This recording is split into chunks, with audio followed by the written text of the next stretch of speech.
శ్రీనివాస గోవింద శ్రీనివాస గోవింద శ్రీ వెంకటేశ గోవింద శ్రీ వెంకటేశ గోవింద శ్రీనివాస గోవింద శ్రీనివాస గోవింద శ్రీ వెంకటేశ గోవింద శ్రీ వెంకటేశ గోవింద శ్రీనివాస శ్రీ వెంకటేశ శ్రీనివాస శ్రీ వెంకటేశ తిరుమలేశ గోవింద తిరుమలేశ గోవింద బోలో హరినారాయణ గోవింద హరినారాయణ గోవింద జయ నారాయణ గోవింద జయ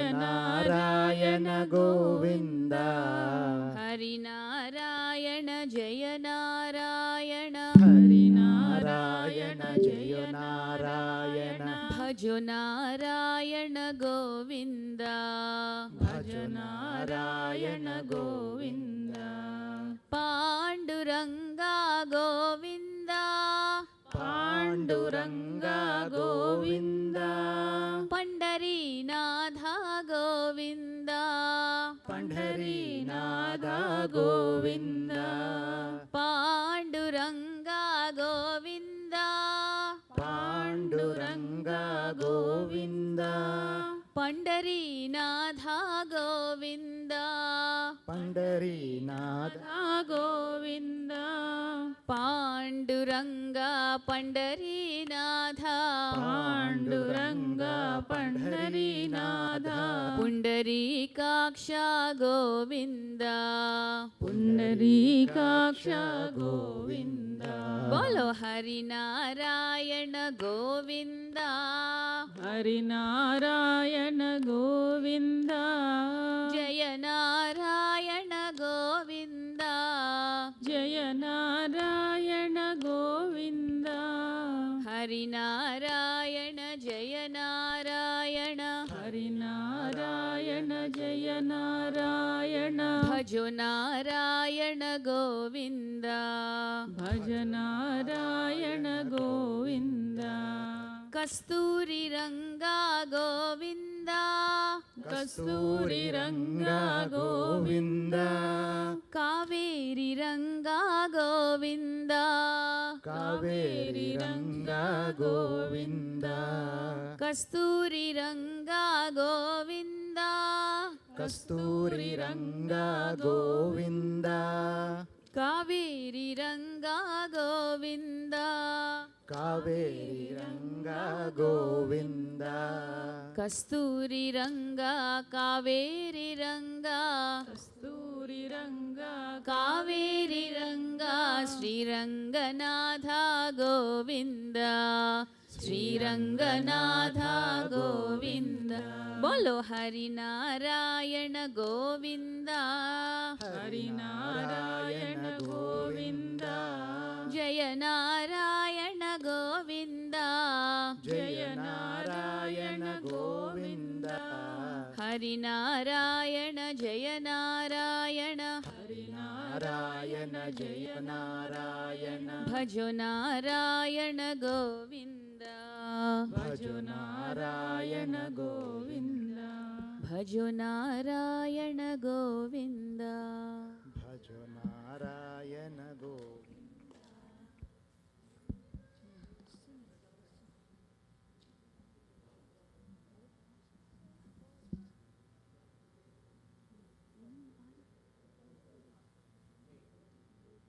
కృష్ణానంద ముకుంద మురారే కృష్ణానంద ముకుంద మురారే వామన మాధవ గోవింద వామన మాధవ గోవింద శ్రీధర కేశవ రాఘవ విష్ణు శ్రీనారాయణ శ్రీరామ జయ నారాయణ జయ రామానుజ శ్రియకాంతాయ కళ్యాణనిధయే నిధయేర్ధినాం శ్రీవేంకటనివాసాయ శ్రీనివాసాయ మంగళం మంగళాశాసనపరైర్మదాచార్యపురోగమైః సర్వైశ్చ పూర్వైరాచార్యైః సత్కృతాయాస్తు మంగళం. గోవిందా.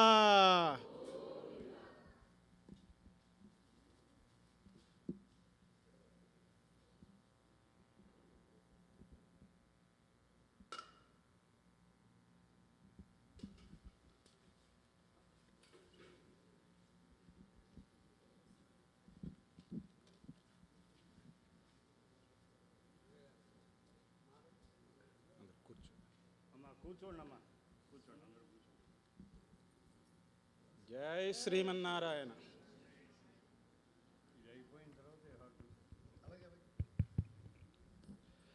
జై శ్రీమన్నారాయణ. అందరూ కూర్చోండి.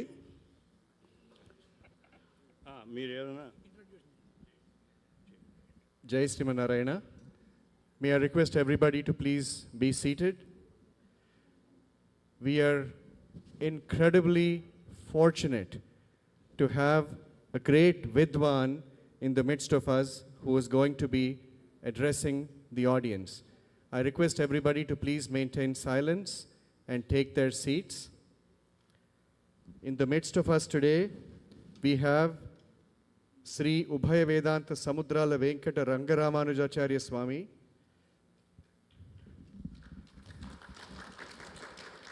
who was born in 1949 in a traditional Acharya family and learned the basics of the Sampradaya from his father, Nyaya Vedanta Vidwan Samudrala Lakshmanacharya Swami. He then completed PhD in Sanskrit from Andhra University, and prior to that he completed Sahitya Vidya Pravina Sanskrit degree and then served in the same college in Sanskrit department from 1973 and retired as the principal in 2007. Since 1997, Swami has been associated with Chinnajeeyar Swamiji and several Jeeyar institutions and has served in various capacities as secretary and president of Ubhaya Vedanta Acharya Peetham Trust and as a board member of Jiva, the Jeeyar Integrated Vedic Academy, and of course the director and research and publications wing. Swami tirelessly served the causes of Chinnajeeyar Swamiji and advised on various projects. Ranga Ramanujacharya Swamiji recently was also bestowed upon the title of Maha Mahopadhyaya by the Rashtriya Sanskrit Vidyapeeth in Tirupati. This is a rarest of rare honor and is bestowed upon only for a handful of people such as Sri Bhasham Appalacharya Swamiji and Kanchi P.B. Ananganacharya Swamiji. That is an incredible group of people to be in. So we are truly blessed to have Swami in the midst of us. And now I humbly request Sri Swami to please address the audience. Jai Srimanarayana. Jai Srimanarayana. For your kind information, I received the highest award, the President's Award, in 1918 for the contribution of Sanskrit, and also Shastra Bhaskara from the Kalidasa University, Ramtek, and Shastra Ratnakara from the Andavan Swami, Sri Rangam, and several Sri Bhasham Appalacharya Swami, Ramanujacharya Swami, all these awards. These are all awards initiated only. The first award I received. Sri Bhasham Appalacharya వారి award నాకు వచ్చింది, రఘునాథాచార్య వారి సత్కారం నాకు వచ్చింది. తర్వాత మా తెలంగాణ ప్రాంతంలో వారు శతావధాని కృష్ణమాచార్య స్వామి, శతావధాని స్వామి అంటారు, వారి అవార్డు నాకు వచ్చింది. Number of awards I got and I feel very happy to be here. కొద్దిసేపు అంటే ఎంతసేపు నాకు తెలియదు. Everything is that totally not in my hands. పెద్దలు రావాల్సి ఉన్నది, వారు వస్తారు. వచ్చే రూపగా పూర్వరంగ ప్రసంగాయ నాటకీయస్య వస్తున అని అలంకార శాస్త్రంలో మాట చెప్తారు. ఒక నాటకం వేద్దామంటే ఊరినే వచ్చేసి అలా తీసేయడానికి అవకాశం ఉండదని should have its own beginning అనమాట. పూర్వరంగం కావాలి. అందువల్ల ఇది మాదొక పూర్వరంగం. మాదైన తర్వాత వారు వస్తారు, ప్రధాన పాత్రధారి వారు వస్తారు. వారు వచ్చి వారు చేసేది వారు చేస్తారు. జై శ్రీమన్నారాయణ. సరే, వారు మేము కూడా ఒకటే చేసే పని. ఒక 5-6 రోజుల పాటు ఇక్కడ ఉన్నంత వరకు సుందరకాండం మీద మాట్లాడాలి అని వారు స్వామివారే నిర్ణయం చేసి నిన్న వారు అనౌన్స్ చేశారు. అందువల్ల నేను సుందరకాండం యొక్క వైభవాన్ని గురించి 4 మాటలు మీ ముందు ప్రస్తావన చేస్తాను. మొట్టమొదటిగా ఈ సుందరకాండం అనేటువంటిది రామాయణంలో భాగం. రామాయణ మహాభారతములు అనేవి భారతీయ సారస్వతానికి 2 నేత్రాలు. ఒక కన్ను కలిగినటువంటి వాడు కన్ను కలవాడు కాడు. ఒక కొడుకు కాదు, ఒక కన్ను కాదని సామెత అన్నమాట. సరే, ఒక కొడుకే అనుకోండి, నేను ఒకనే మా అమ్మకి ఒక కొడుకే ఉండవచ్చును, కానీ ఒక కన్ను కాదు. ఎందుకంటే చూపు అది పూర్తిగా ఉండదు.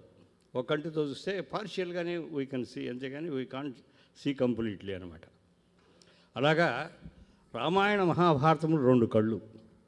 ఒకటి ఇలా చెయ్యాలి అని చెబుతుంది, మరొకటి ఇలా చెయ్యవద్దు అని చెబుతుంది. రామాయణము ఇలా ఉండండి, ఇలా బ్రతకండి అని చెబుతుంది. మహాభారతం ఇలా బ్రతకద్దయ్యా అని చెబుతుంది. రామాయణము ఇలా బ్రతికితే నీకు అభ్యుదయం కలుగుతుంది, గొప్పతనం కలుగుతుంది చెబుతుంది. మహాభారతం ఇలా బ్రతికితే నువ్వు నశించిపోతావు అని చెబుతుంది. ఈ 2 కావాలిగా. మనం ఎలా బ్రతకాలో మనకు తెలియాలి, ఎలా బ్రతికితే మనకు నష్టం కలుగుతుందో అది కూడా తెలియాలి. ఈ 2 తెలియవలసినటువంటి అవసరం మనకుంది. అందువల్ల రామాయణ మహాభారతాలని 2ని మనం ఆదరిస్తాం. సుప్రీంకోర్టులో మోర్ దాన్ 40 years బ్యాక్ అనమాట ఒక డిక్లరేషన్ వచ్చింది, హూ ఈజ్ ఎ హిందూ అనేదానికి అది మతపరమైన పదము కాదు, గుర్తుపెట్టుకోండి, ఫర్ యువర్ కైండ్ ఇన్ఫర్మేషన్. మనకు 7 సింధువులు ఉన్నాయి భారతదేశంలో. అంటే 7 నదులు ఉన్నాయి. సింధు అంటే నదు అని అర్థం. 7 నదులు ఏమిటి? గంగా, యమున, సరస్వతి, కృష్ణ, గోదావరి, తుంగభద్ర, కావేరి. ఇవి జీవనదులు. ఈ 7 నదుల మధ్యలో ఏ భూమి అయితే ఉందో 7 సింధువులతో కూడింది కనుక సింధు అనేది ప్రాకృతికంలోకి వచ్చేటప్పుడు హిందూ అవుతుంది. సప్త సింధు హప్త హిందూ. సా హాగా మారుతుంది. సంస్కృతంలో ఉండే సా ప్రాకృత భాషలోకి వచ్చేప్పుడు హాగా మారుతుంది. సింధు హిందూ అయింది. అందులో నిజానికి ఏమిటిది? 7 సింధువులు కలిగిన దేశము. ఆ 7 సింధువులు కలిగినటువంటి దేశాన్ని హిందూ దేశం అన్నారు. మరి హిందూ అయిపోయింది కదా, అందులో హిందూ దేశం అన్నారు. హిందూ అనేది అది మతపరమైనటువంటి పదము కానే కాదు. కేవలం ఒక ప్రాంతాన్ని, మన దాన్ని హిందూ దేశమని, ఆర్యావర్తమని, ఆర్యులు సంచరించిన ప్రదేశం కనుక ఆర్యావర్తమని పిలుస్తారు. ఆ దేశంలో మనకు ఒక సంస్కృతి ఉన్నది, దాన్ని హైందవ సంస్కృతి అంటున్నారు. క్రమక్రమంగా హిందూ పదం ఏమైపోయిందంటే దాన్ని క్లారిఫై చేయవలసినటువంటి గతి కూడా పట్టింది. ఏదో మతపరం అని అంటుంటే సుప్రీంకోర్టు డిక్లేర్ చేసింది, though it's not a religious word. ఇది ఒక విశ్వాసానికి సంబంధించినటువంటి పదం. రామాయణ మహాభారతములలో వర్ణింపబడిన జీవన విధానాన్ని ఎవరు తమ జీవనంలో అన్వయించుకుంటారో వారు హిందువులు. ఇది supreme court more than 40 years back అనమాట అండి. రామాయణ మహాభారతములు అనేటువంటి 2 కూడా ఎపిక్స్ అంటారు, ఇతిహాసములు అంటారు. రామాయణ ఇతిహాసము, మహాభారత ఇతిహాసం. ఇతిహాసం అంటే ఆస. It is not created, it is not fabricated. ఆస ఇలాగే జరిగినది కదా. ఏవమేతత్ పురావృత్తం. వాల్మీకి గారు అంటారు రామాయణం రాసేటప్పుడు, ఏవమేతత్ పురావృత్తం, ఇలాగే జరిగిందయ్యా. ఆఖ్యానం నేను చెబుతున్నాను, ఇది తెలుసుకోండి. ఇది ఇలా యథాతథముగా జరిగినది. నేనేం చేస్తున్నాను, ఆ జరిగిన దానిని నా భాషలో నేను చెప్పాను. భద్రమస్వ. అలా మీరు అర్థం చేసుకుంటే మీకు భద్రమగును కాక. ఏదైనా ఈ ఇంగ్లీష్ వాళ్ళు, బ్రిటిష్ వాళ్ళు వచ్చిన తర్వాత ఏం చేశారంటే లెజెండ్స్ అంటే పుక్కిటి పురాణములు. తాతమ్మ కథలు. ఎందుకంటే వాళ్ళకి అలవాటు grand father stories of grand father అని ఇందులో పుస్తకం ఉండేది నా దగ్గర వెంకట రోజులో. అది చదవబడి పోయింది. స్టోరీస్ ఆఫ్ గ్రాండ్ ఫాదర్ అంటే తాతమ్మ కథల్లాగా అన్నమాట అండి. ఏవేవో ఎక్కడెక్కడి నుంచో పట్టుకొచ్చేస్తే అందులోంచే పాపం ఆ స్టోరీస్ ఆఫ్ గ్రాండ్ ఫాదర్లోంచే కొన్ని స్టోరీస్ తీసుకుని షేక్స్పియర్ తన డ్రామాలు కూడా రాశాడనమాట. అది వాళ్ళకి అలవాటు. ఈ పుక్కిడి పురాణాలు అనేది వారికి అలవాటు. అందుకని మనవి కూడా పుక్కిడి పురాణాలు. రామాయణ మహాభారతములు పుక్కిడి పురాణములు కావు. భారతదేశంలో యథార్థముగా 2 కాలములలో జరిగినటువంటి కథలు. అది మనం అందులో ఏవమేతత్ ఏమండి ఏత ఆఖ్యానం, ఇది ఆఖ్యానం. ఏవమేతత్ పురావృత్తం. ఈ రామాయణం ఇలాగే జరిగినది. ఆఖ్యానం నేను చెబుతున్నానయ్యా, ఇది గుర్తించండి. భద్రమస్తువ ప్రవ్యాహరత విశ్రబ్ధం. స్వేచ్ఛగా మీరు అనండి. బలం విష్ణో ప్రవర్ధతాం, బలం విష్ణో అనండి. బలం విష్ణో ప్రవర్ధతాం. బలం విష్ణు. విష్ణు అంటే అర్థం ఏమిటండి? విష్ణు అంటే సర్వవ్యాపకమైన భగవతత్వము. That's not confine to any sect అనమాట. విష్ణు అంటే అర్థం ఏంటి? అంతటా వ్యాపించి ఉండే భగవంతుడు. అంతటా వ్యాపించి ఉండేటువంటి భగవంతుని యొక్క బలము లోకంలో వృద్ధిని పొందును కాక అని మనకు వాల్మీకి గారు చెప్తారు. అటువంటి రామాయణంలో కాండ విభాగం చేశాడు ఆయన. బాలకాండం అన్నాడు. బాలకాండం అని ఎందుకన్నాడు? సాధారణంగా బాలకాండం అంటే మీరేమనుకుంటారు చెప్పండి? మీరు ఎవరైనా చెప్పగలరా? బాలకాండం అని ఈ కారణం చేత అన్నారండి అనుంటారండి అని. కెన్ యూ ఎవరైనా చెప్పగలరా? నువ్వు చెబుతామ్మా? Yes, that is what you are thinking, not you. Generally people thinking రాముడు తాలూకు బాల్యము వర్ణింపబడింది కనుక బాలకాండము కాదు. విశ్వామిత్రుడు బాలుడు. బాలుడెవడు? విశ్వామిత్రుడు. ఎందువల్ల బాలుడు అంటే బాల్యేన తిష్టాసేత్ అహ ముని అంటుంది ఉపనిషత్తు. ఒక పరిణతమైనటువంటి మానసిక స్థితికి వచ్చినవాడు, వైరాగ్యం పొందినవాడు బాల్యేన తిష్టాసేత్, బాలుడుగా ఉండాలి. చిన్నపిల్లవాడిని తొట్టిలో పడుకోబెట్టి వేధవా అని తిట్టినా నవ్వుతాడు వాడు, వాడికేం తెలియదు. ఏమంటే అబ్బా ఎలా ఉన్నాడో అని పొగిడినా నవ్వుతాడు వాడు. అంటే పొగడ్తకి తెగడ్తకి తేడా తెలియనటువంటి స్థితి, రెంటిని మానాపమానాలు రెంటిని గ్రహించేటువంటి, సమానంగా గ్రహించేటువంటి మనస్తత్వమే చిన్నపిల్లవాడిది. అందువల్ల మేము బాగా పెద్ద స్థాయికి వెళ్ళామండి, మేము బాగా హృదయ పరిణితి కలవాడము, వైరాగ్య సంపద కలవాడం అంటే దానికి ఒకటే జ్వరం ఉందా శరీరంలో లేదా ఒకసారి నువ్వు చూసుకుంటే నీ శరీరం తాలూకు స్థితి నీకే తెలుస్తుంది. సెల్ఫ్ టెస్టింగ్ అనమాట. ఏమిటి తెలుసుకోవాలి?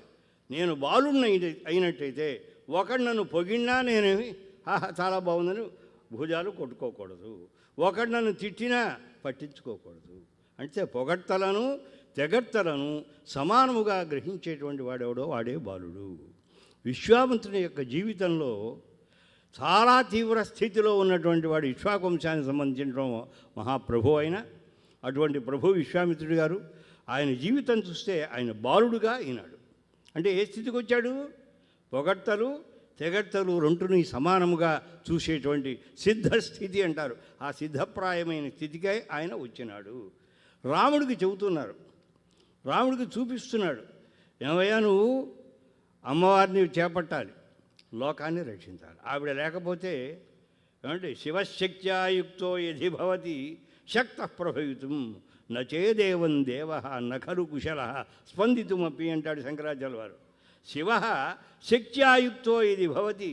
శివుడు కనుక శక్తితో కూడి ఉన్నాడు, అమ్మవారితో కూడి ఉంటే శక్త్యాయుక్త ఇది శక్త ప్రభవితం, ఏ పనైనా చేయడానికి సమర్థుడవుతాడు. నచేదేవం దేవ, ఎంత గొప్పవాడైనా నచేదేవం శక్తితో కూడి ఉండకపోతే నఖరు కుశల స్పందితుమపి, ఒక అడుగు కూడా ముందుకు వేయలేడు. అమ్మవారు పక్కన లేకపోతే అయ్యవారు ఏమీ చేయలేరు. ఆయన జీరో అన్నమాట. అందరి పరిస్థితి అంతే. అమ్మవార్లు పక్కన ఉంటేనే అయ్యవార్లు ఎన్ని నాటకాలైనా ఆడవచ్చును. అంటే వీళ్ళు నాటకాలు బయట ఆడతారు, వాళ్ళ ఇంట్లో ఉండి జాగ్రత్తగా చూస్తారు అన్నమాట. అలాగా ఈ రకమైనటువంటి స్థితి అమ్మవారిని పొందాలి. ఎవరు పొందాలి? శ్రీరామచంద్రుడు పొందాలి. సీతా కళ్యాణం జరగాలి. అది జరగాలంటే శ్రీరామచంద్రుడికి కొన్ని యోగ్యతలు కలగాలి. ఒక వివాహశ్చ వివాదశ్చ సమయోరేవ శోభతే. వివాదం జరిగినా వివాహం జరిగినా సమ ఉజ్జీగా ఉండాలి. మరి సీతమ్మ యొక్క చెయ్యిని పట్టాలంటే శ్రీరాముడు సమ ఉజ్జీ కావాలి కదా. ఏమి శ్రీరామచంద్రుడికి ఏమిటి తక్కువ, ఏమిటి సీతమ్మ గొప్పతనం ఏమిటి?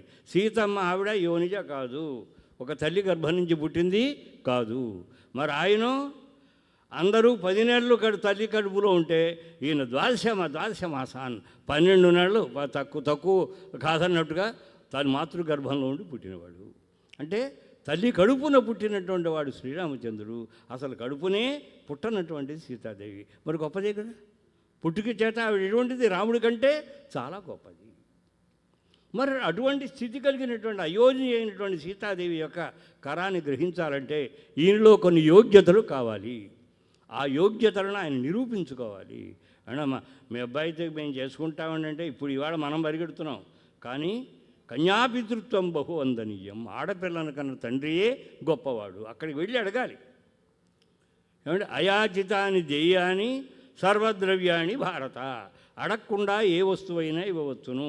అన్నం విద్య తథా కన్య అనర్థిభ్యో నదీయతే. అన్నం పెట్టాలి అంటే అమ్మ అన్నం ఆకలిస్తుంది, అన్నం పెట్టమంటేనే అమ్మ, అడిగితేనే అమ్మ పెడుతుంది. విద్య అయ్యా మాకు చెప్పండి, ఏదో కాస్త ఉపనిషత్తు చెప్పండి, ఏదో శాస్త్రం చెప్పండి అని అడిగితేనే మనం విద్యను ఇవ్వాలి. అలాగే ఆడపిల్లను కూడా వాడు రావాలి. వాళ్ళు వచ్చి మీ అమ్మాయి యోగ్యురాలు, మా అబ్బాయి సిద్ధంగా ఉన్నాడు, కొంచెం మీరు ఇవ్వండి మీ అమ్మాయిని అడిగితే అప్పుడు ఇవ్వాలి తప్ప మనమే అమ్మాయిని బయటకెళ్ళి ఊరేగింపుగా అయ్యా మా అమ్మాయి సిద్ధంగా ఉంది మీరు చేసుకోండి, ఇది మన సంప్రదాయం కానీ కాదన్నమాట. అందువల్ల ఆవిడ చాలా గొప్ప స్థితి కలిగినటువంటి. ఆ అమ్మాయి యొక్క స్థాయికి ఈయన రావాలంటే కొన్ని యోగ్యతలు సంపాదించాలి. మొట్టమొదటి ఏమిటి కావాలి? ధనుర్విద్యలో గొప్పవాడు కావాలి, ఒక సుక్షత్రుడిని నిరూపించుకోవాలి. రెండవది ఏమిటి? నేను ప్రభావశాలిని, నాకు దైవికమైనటువంటి ప్రభావం ఉందని నిరూపించాలి. అందుకోసం ఆయన పాపం సుక్షత్రియుడని నిరూపించాలంటే ధనుర్బాణాలు పట్టాలిగా ముందు, ఎవరితోటన్నా యుద్ధం చేయాలి కదా. అప్పుడు కదా ఈయన ధానుష్ కూడా బలవంతుడా కాదా అని లోకాన్ని తెలిసేది. ఇది తెలియజేయవలసినటువంటి బాధ్యత పెద్దలకు ఉంటుంది. ఆయన యొక్క యోగ్యత, ఇదిగో ఈయనకు యోగ్యత ఉన్నది. అందువలన ఆయన ఓ జనక మహారాజా మీ అమ్మాయిని చక్కగా ఇచ్చి నువ్వు చేయవచ్చునయ్యా అని నిరూపించడం కోసం ముందు నుంచి. తమాషా ఏమిటంటే రామాయణం ఆరంభంలోనే అయోధ్య నామనగరి, ఏదో సగరో నామ రాజాసీత్ సాగరో ఏన కానిత. సగరుడనే చక్రవర్తి ఉండేవాడండి. ఆయన సాగరాన్ని తవ్వించాడు. ఆయన ఎప్పుడు తవ్వించాడో మనకు తెలియదు. అంటే ఆయనకి కొన్ని వేల మంది సంతానం ఉండేవారు. వారు తవ్వుకుంటూ ఆయనకి యజ్ఞం చేసినప్పుడు యజ్ఞాశ్వాన్ని వదిలిపెట్టారు. ఆ యజ్ఞాశ్వాన్ని వదిలిపెట్టినప్పుడు అది ప్రపంచమంతా తిరుగుతోంది. ఆ తిరుగుతున్నటువంటి దశలో ఆ యజ్ఞాశ్వము యొక్క స్థితిగతులను రక్షించాలి కదా, దాన్ని జాగ్రత్తగా చేయాలి కదా. ఆ చేయడం కోసం చెప్పి ఆ ప్రక్రియ అంతా కూడా దాని ముందు చేశారు. అలా చేసినప్పుడు సగర చక్రవర్తి ఆయన బ్రహ్మాండమైనటువంటి తన సంతానాన్ని అంతటిని పంపించి వెళ్ళండియా, వెళ్ళేసి మేము చేసినటువంటి యజ్ఞ అశ్వాన్ని ఎవరో పట్టుపోయారు, దాన్ని పట్టురండి అన్నారు. అంటే వీడు వెతికారు. కొన్ని వేల మంది సంతానం వెళ్ళారు. వెళ్ళిన చోట తవ్వడం ప్రారంభించారు. ఇలా తవ్వితే సాగరం అయిపోయింది అన్నమాట. వాడు తవ్వినటువంటి భూమి అది సాగర ఏన కానిత. సగరపుత్రులు తవ్వినటువంటిది కనుక సాగరముగా ఏర్పడింది. అటువంటి గొప్పవాడు, అటువంటి గొప్ప సగర వంశంలో పుట్టినటువంటి వాడు కనుక వంశము చాలా గొప్పది. కానీ మా పేరు గొప్పది, ఊరు దిబ్బ అన్నట్టుగా మా వంశం చాలా గొప్పదంటే ఎవడు పిల్లల్ని ఇవ్వరు. నీ గొప్పతనం ఏమిటి అది చేయాలి కదా. అందుకోసం మీరు మొదటిసారిగా ప్రారంభం అవుతుంటూనే విశ్వామిత్రుడు గారు వచ్చారు. ఎక్కడికి వచ్చారని దశరథుడు గారి దగ్గరికి వచ్చారు. సరే చాలా గొప్పవాడు, ఆయన గొప్పవాడే, ఈయన దశరథుడు గొప్పవాడే కనుక ఏం కావాలంటే నేను ఇచ్చేస్తాను. నా ప్రాణాలు ఇమ్మనమంటావా, అది ఇమ్మనమంటావా, ఇది ఇమ్మనమంటావా అంటే నీ ప్రాణాలు నాకెందుకు పనికొస్తాయి, నాకు కావలసింది ఒకటి ఉందాయా, అది ఇవ్వు చాలన్నాడు. ఏమిటి ఇవ్వాలి? రాముణ్ణి నాతో పాటు పంపించు.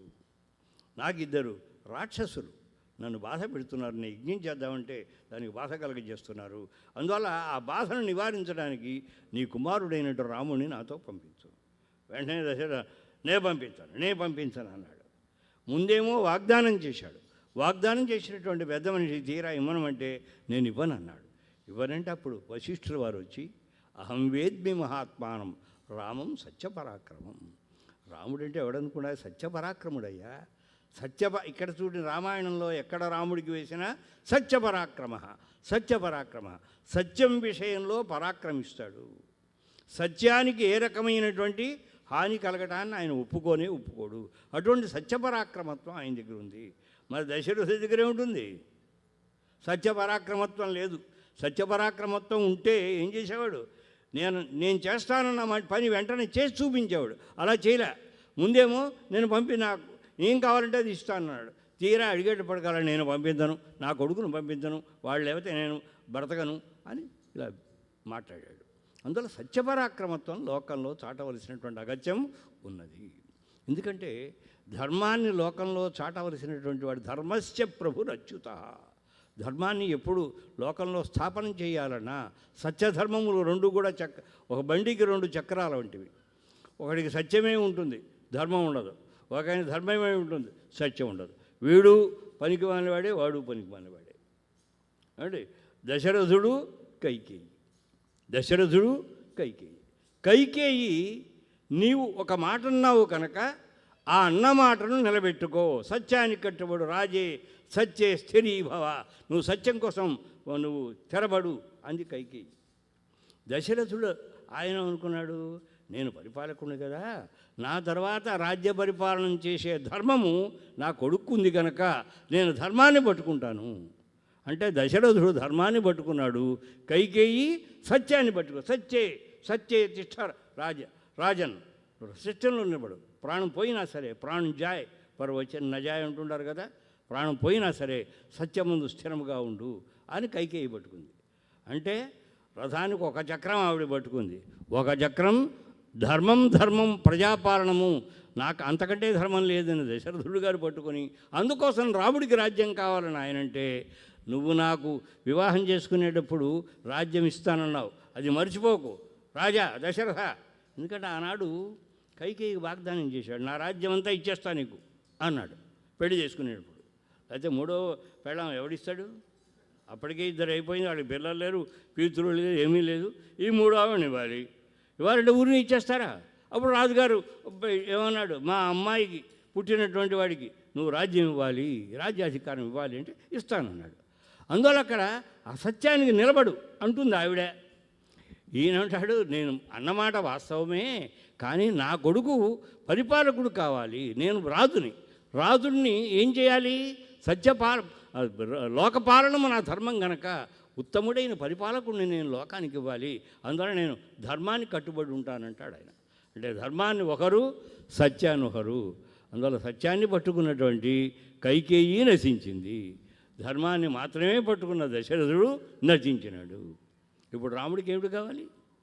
కేవలం సత్యము కాదు, ధర్మము కాదు, రెండు కావాలి. అందుకే రామ సత్యసంగర, ధర్మాత్మ సత్యసంధశ్చ, ధర్మాత్మ సత్యసంధశ్చ, రామో దాశరథిర్యది పౌరుషే చ అప్రతిద్వంద శరైనం వ్యహిరావణిం. లక్ష్మణస్వామి వాడిని చంపేటప్పుడు, ఇంద్రజిత్తుని చంపేటప్పుడు మా అన్నగారు కనుక ధర్మాత్మ సత్యసంధశ్చ, ధర్మ సత్యములను రెంటికి కట్టుబడిన వాడు అయినట్టయితే, ఓ బాణమా వెళ్ళి వాడిని ఆ ఇంద్రజిత్తును సంహరించవలసిందంటే వెళ్ళింది, సంహరించేసింది.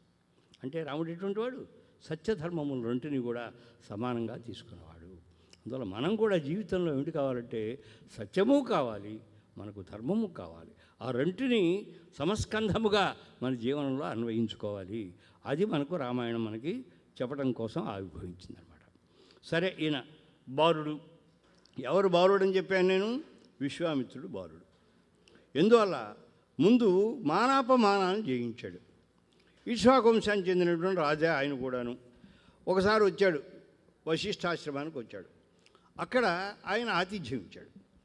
రాజుగారు వచ్చారు కదా, రాజుగారు వచ్చాడు, మరి ఆతిథ్యం ఇవ్వాలి కదా. ఓ బ్రహ్మాండమైనటువంటి ఉచ్చ పదార్థాలు కొన్ని వందలు తయారు చేశాడు. ఇదేమిటాయా, నీ ఆశ్రమం చూస్తే పెద్ద పాచకులు ఏమో ఉన్నట్టు కనపడటం లేదు, మరి ఇన్ని ఈ స్వీట్స్ అవన్నీ తయారు చేసావు, ఎలా తయారు చేసావు అంటే, నా దగ్గర నాయన ఒక ధేను ఉన్నది, ఆ ధేను యొక్క అనుగ్రహం చేత నేను ఈ పని చేశాను అన్నాడు. నందిని అనే పేరు కలిగినటువంటి ధేను ఆయన దగ్గర ఉంది. దాన్ని అడిగితే చాలు ఇచ్చేస్తుంది, ఏది కావాలంటే అది ఇచ్చేస్తుంది. దీని మీద కన్ను పడింది విశ్వామిత్రుడి గారికి. వెంటనే ఆయన పరిపాలకుడు అప్పటికి ఇక్ష్వాకు వంశానికి చెందిన రాజు కనుక రత్నం రత్నహారీచ పార్థివ అక్కడ ధర్మం పట్టుకొచ్చాడు. ఎక్కడ రత్నం ఉన్నా ఆ రత్నాన్ని ప్రభుత్వం హరించవచ్చును. మా తోలోకి మాకండి, మాకేదో 1000 గజాల ప్లేస్ ఉందండి, కానీ అందులో అనుకోకుండా ఇటీవల ఒక బంగారపు గని పడిందండి, ఏదో ఒక గని పడిందండి, మేము తవ్వుకుంటామంటే government is not going to accept it. అది పబ్లిక్ ప్రాపర్టీ అయిపోతుంది, అది ప్రభుత్వానికి చెందినటువంటి ఆస్తి అవుతుంది తప్ప అక్కడ ఉంది కదా రత్నాలు ఉన్నాయనుకోండి, రత్నాలు నావే అంటే కుదరదు. ఒకవేళ పొరపాటున మనం ఇంకా భూమిని తవ్వితే ఏ రత్నం అన్నా వచ్చిందంటే దొరికిందంటే ఇమీడియట్గా we have to inform the same to the government. That's mandatory అన్నమాట. అందువల్ల నేను రాజుని, పరిపాలకుడైనటువంటి వాడిని రాజుని నేను. అందువల్ల ఈ ధేనువు రత్నం రత్నహారీచ పార్థివ. రత్నం ఎవరి దగ్గర ఉండాలి? రాజు దగ్గర ఉండాలి. నీకెందుకయ్యా, నీకు ఈ ధేనువు కాబట్టి 1000 ధేనువులు ఇస్తా, నాకు ఆ ధేనువు ఇచ్చేస్తానని లాక్కుపోవడానికి ప్రయత్నం చేశాడు విశ్వామిత్రుడు. విశ్వామిత్రుడు ప్రభువు అప్పటికనమాట. చేస్తే ఆ ధేనువు ఊరుకోలేదు, తన శరీరంలోంచి వేలాది మంది సైనికులను సిద్ధం చేసింది. చేస్తే ఆ విశ్వామిత్రుని యొక్క సైన్యంతో వారు యుద్ధం చేసి ఆ యుద్ధంలోకి వస్తా వారిని అంతా జయించేశారు. ఇంకప్పుడు క్షత్రియ బలము పనికిమాలినది అని గుర్తించాడు విశ్వామిత్రుడు. దిగ్బలం క్షత్రియ బలం, బ్రహ్మతేజో బలం బలం. దిగ్బలం క్షత్రియ బలం, ఈ క్షత్రియ బలం ఎందుకు పనికిరాదు, అది బ్రహ్మతేజో బలమే బలము. ఎందుకంటే తన యొక్క ఒక దండంతో, బ్రహ్మదండంతో నా సైన్యాన్ని అంతటిని నిర్వహించాడు వశిష్ఠుడు. అందువల్ల ఇంకా నాకు ఇవేమక్కలా, నేను కూడా వశిష్ఠులాగా తయారైపోతాను గొప్పగా అనుకున్నాడు. అనుకుని ఇంక ఘోరమైన తపస్సు చేశాడు. తపస్సు చేసినప్పుడు ఈయన యొక్క తపస్సుని భంగపరచడం కోసం ఇంద్రుడు మొదలైన వాళ్ళంతా కూడా ప్రయత్నం చేశారు. ఆ ప్రయత్నాల్లో భంగపాటు పొందాడు ఆయన. ఓసారి రంభ వచ్చింది. రంభ వస్తే ఈ తపస్సు కాస్త కట్టకట్టేసి దండా మూలబారేసి రంభతో పడి వెళ్ళిపోయాడు.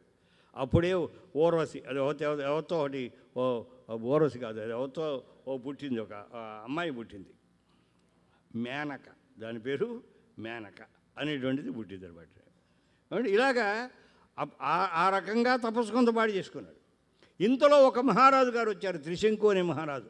నేను ఈ శరీరంతో స్వర్గానికి పోవాలనుకుంటున్నాను అన్నాడు. అన్నాడు వశిష్ఠుడి దగ్గరికి ఆయన వెళ్ళి అడిగాడు ఈ మహారాజు గారు. అడిగితే ఆయన అన్నాడు, చాలా తప్పు అయ్యా, బొందితో ఆడికి పోవటం అనేది ఈ శరీరం పనికిరాదు, అక్కడ దివ్యదేహం కావాలి, ఈ దేహంతో నువ్వు వెళ్ళలేవు, ఇటువంటి పిచ్చ పనులు నేను చేయను, it is totally against constitution, ఇది ప్రకృతికి విరుద్ధము అన్నాడు. అంటే ఆయన ఏదో శపించేశారు, అయిపోయింది. ఇక్కడ ఈయన విశ్వామిత్రుడు మరి ఈయన పౌరుషం గలవాడు కదా, వశిష్ఠుడు కాదన్నాడా, అయితే నేను పంపిస్తా అన్నాడు. ఈ త్రిశంకుని కాస్త స్వర్గానికి పంపించాడు. స్వర్గానికి వెళితే వాడు స్వర్గానికి పోయాడు. పోయిన తర్వాత ఇంద్రుడు గారు 4 వాయించాడు, నెట్టారు పైనుంచి కిందకి, తలకిందులుగా పడ్డాడు. తలకిందులుగా పడి, అయ్యా నా పని ఇలా అయిపోయింది విశ్వామిత్ర, స్వర్గానికి పంపించావు, నేను కింద పడుతున్నాను అంటే తిష్ఠ తిష్ఠ అన్నాడు. తలకిందులుగా పడుతున్నవాడు తలకిందులుగా నిలబడ్డాడు. తలకిందులుగానే ఒక స్వర్గం తయారు చేసేస్తున్నాడు. అందులో రంభ మేనక అందరూ ఉంటారు, అందరూ తలకిందులుగా ఉంటారు, అక్కడ అందరూ ఉంటారు ఆ స్వర్గంలో. అది తలకిందుల స్వర్గం అనమాట. అంటే ఏం చేశాడు, తన యొక్క తపస్సుని అబ్యూజ్ చేసుకున్నాడు. ఇలాగ చాలా చాలా చాలా అన్నీ అబ్యూజ్ చేసుకుని ఇంకొక సునశ్చేపుడు అని ఒక కుర్రాడు వాడు వచ్చాడు.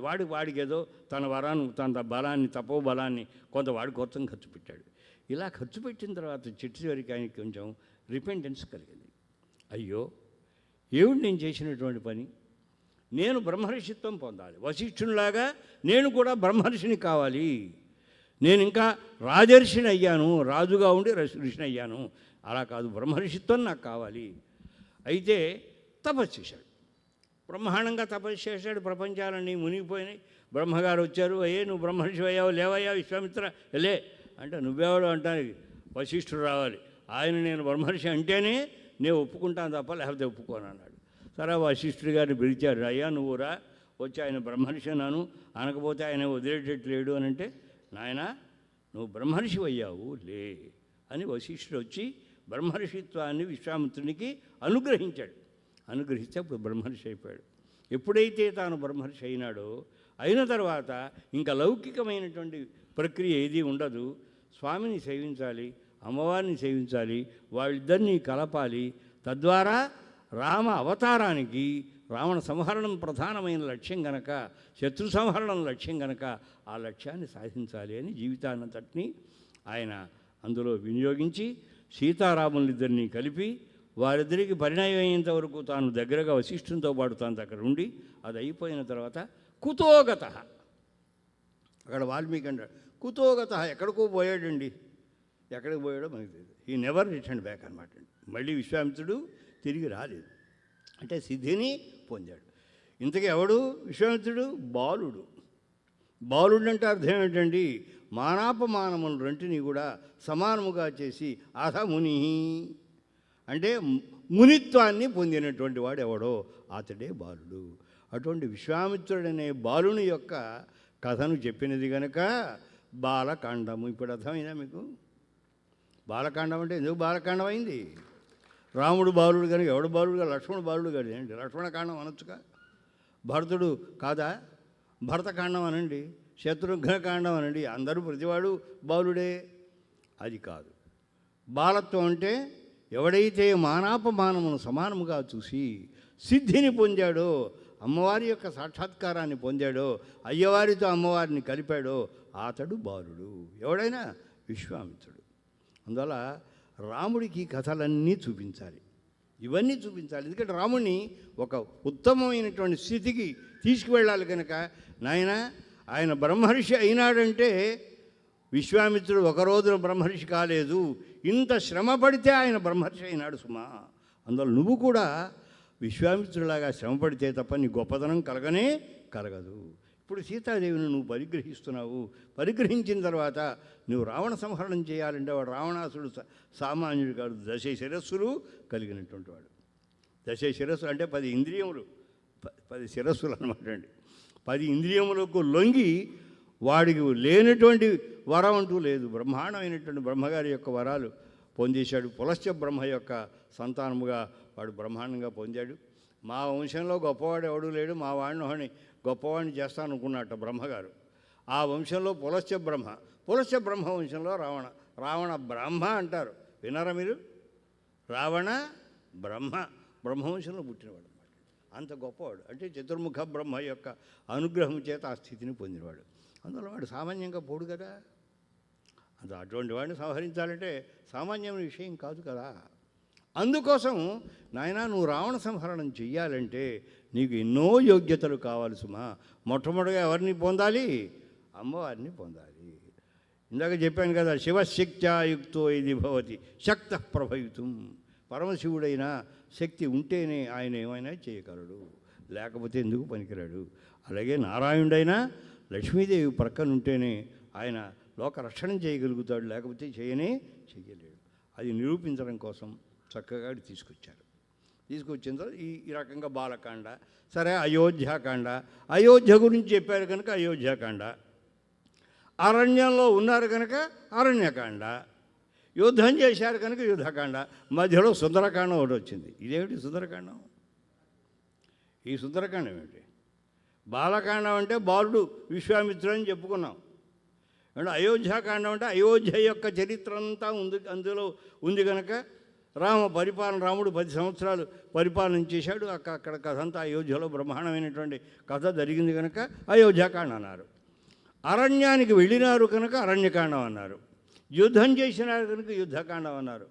కిష్కింధ అనేటువంటి ఒక ప్రదేశాన్ని గురించి అక్కడ ఉండేటువంటి వానర సైన్యము, వానరుల యొక్క జాతి, వాళ్ళ యొక్క గొప్పతనాన్ని చెప్పడం కోసం చెప్పి అది పుట్టింది కనుక అది కిష్కింధాకాండం అన్నారు. బాగానే ఉంది. ఈ సుందరకాండం ఏమిటి? ఎవరి పేరు పెట్టారు సుందర అంటే? నాయన సుందరకాండం అంటే సుందరో రామ. సుందరకాండంలో ఎవడు సుందరుడు?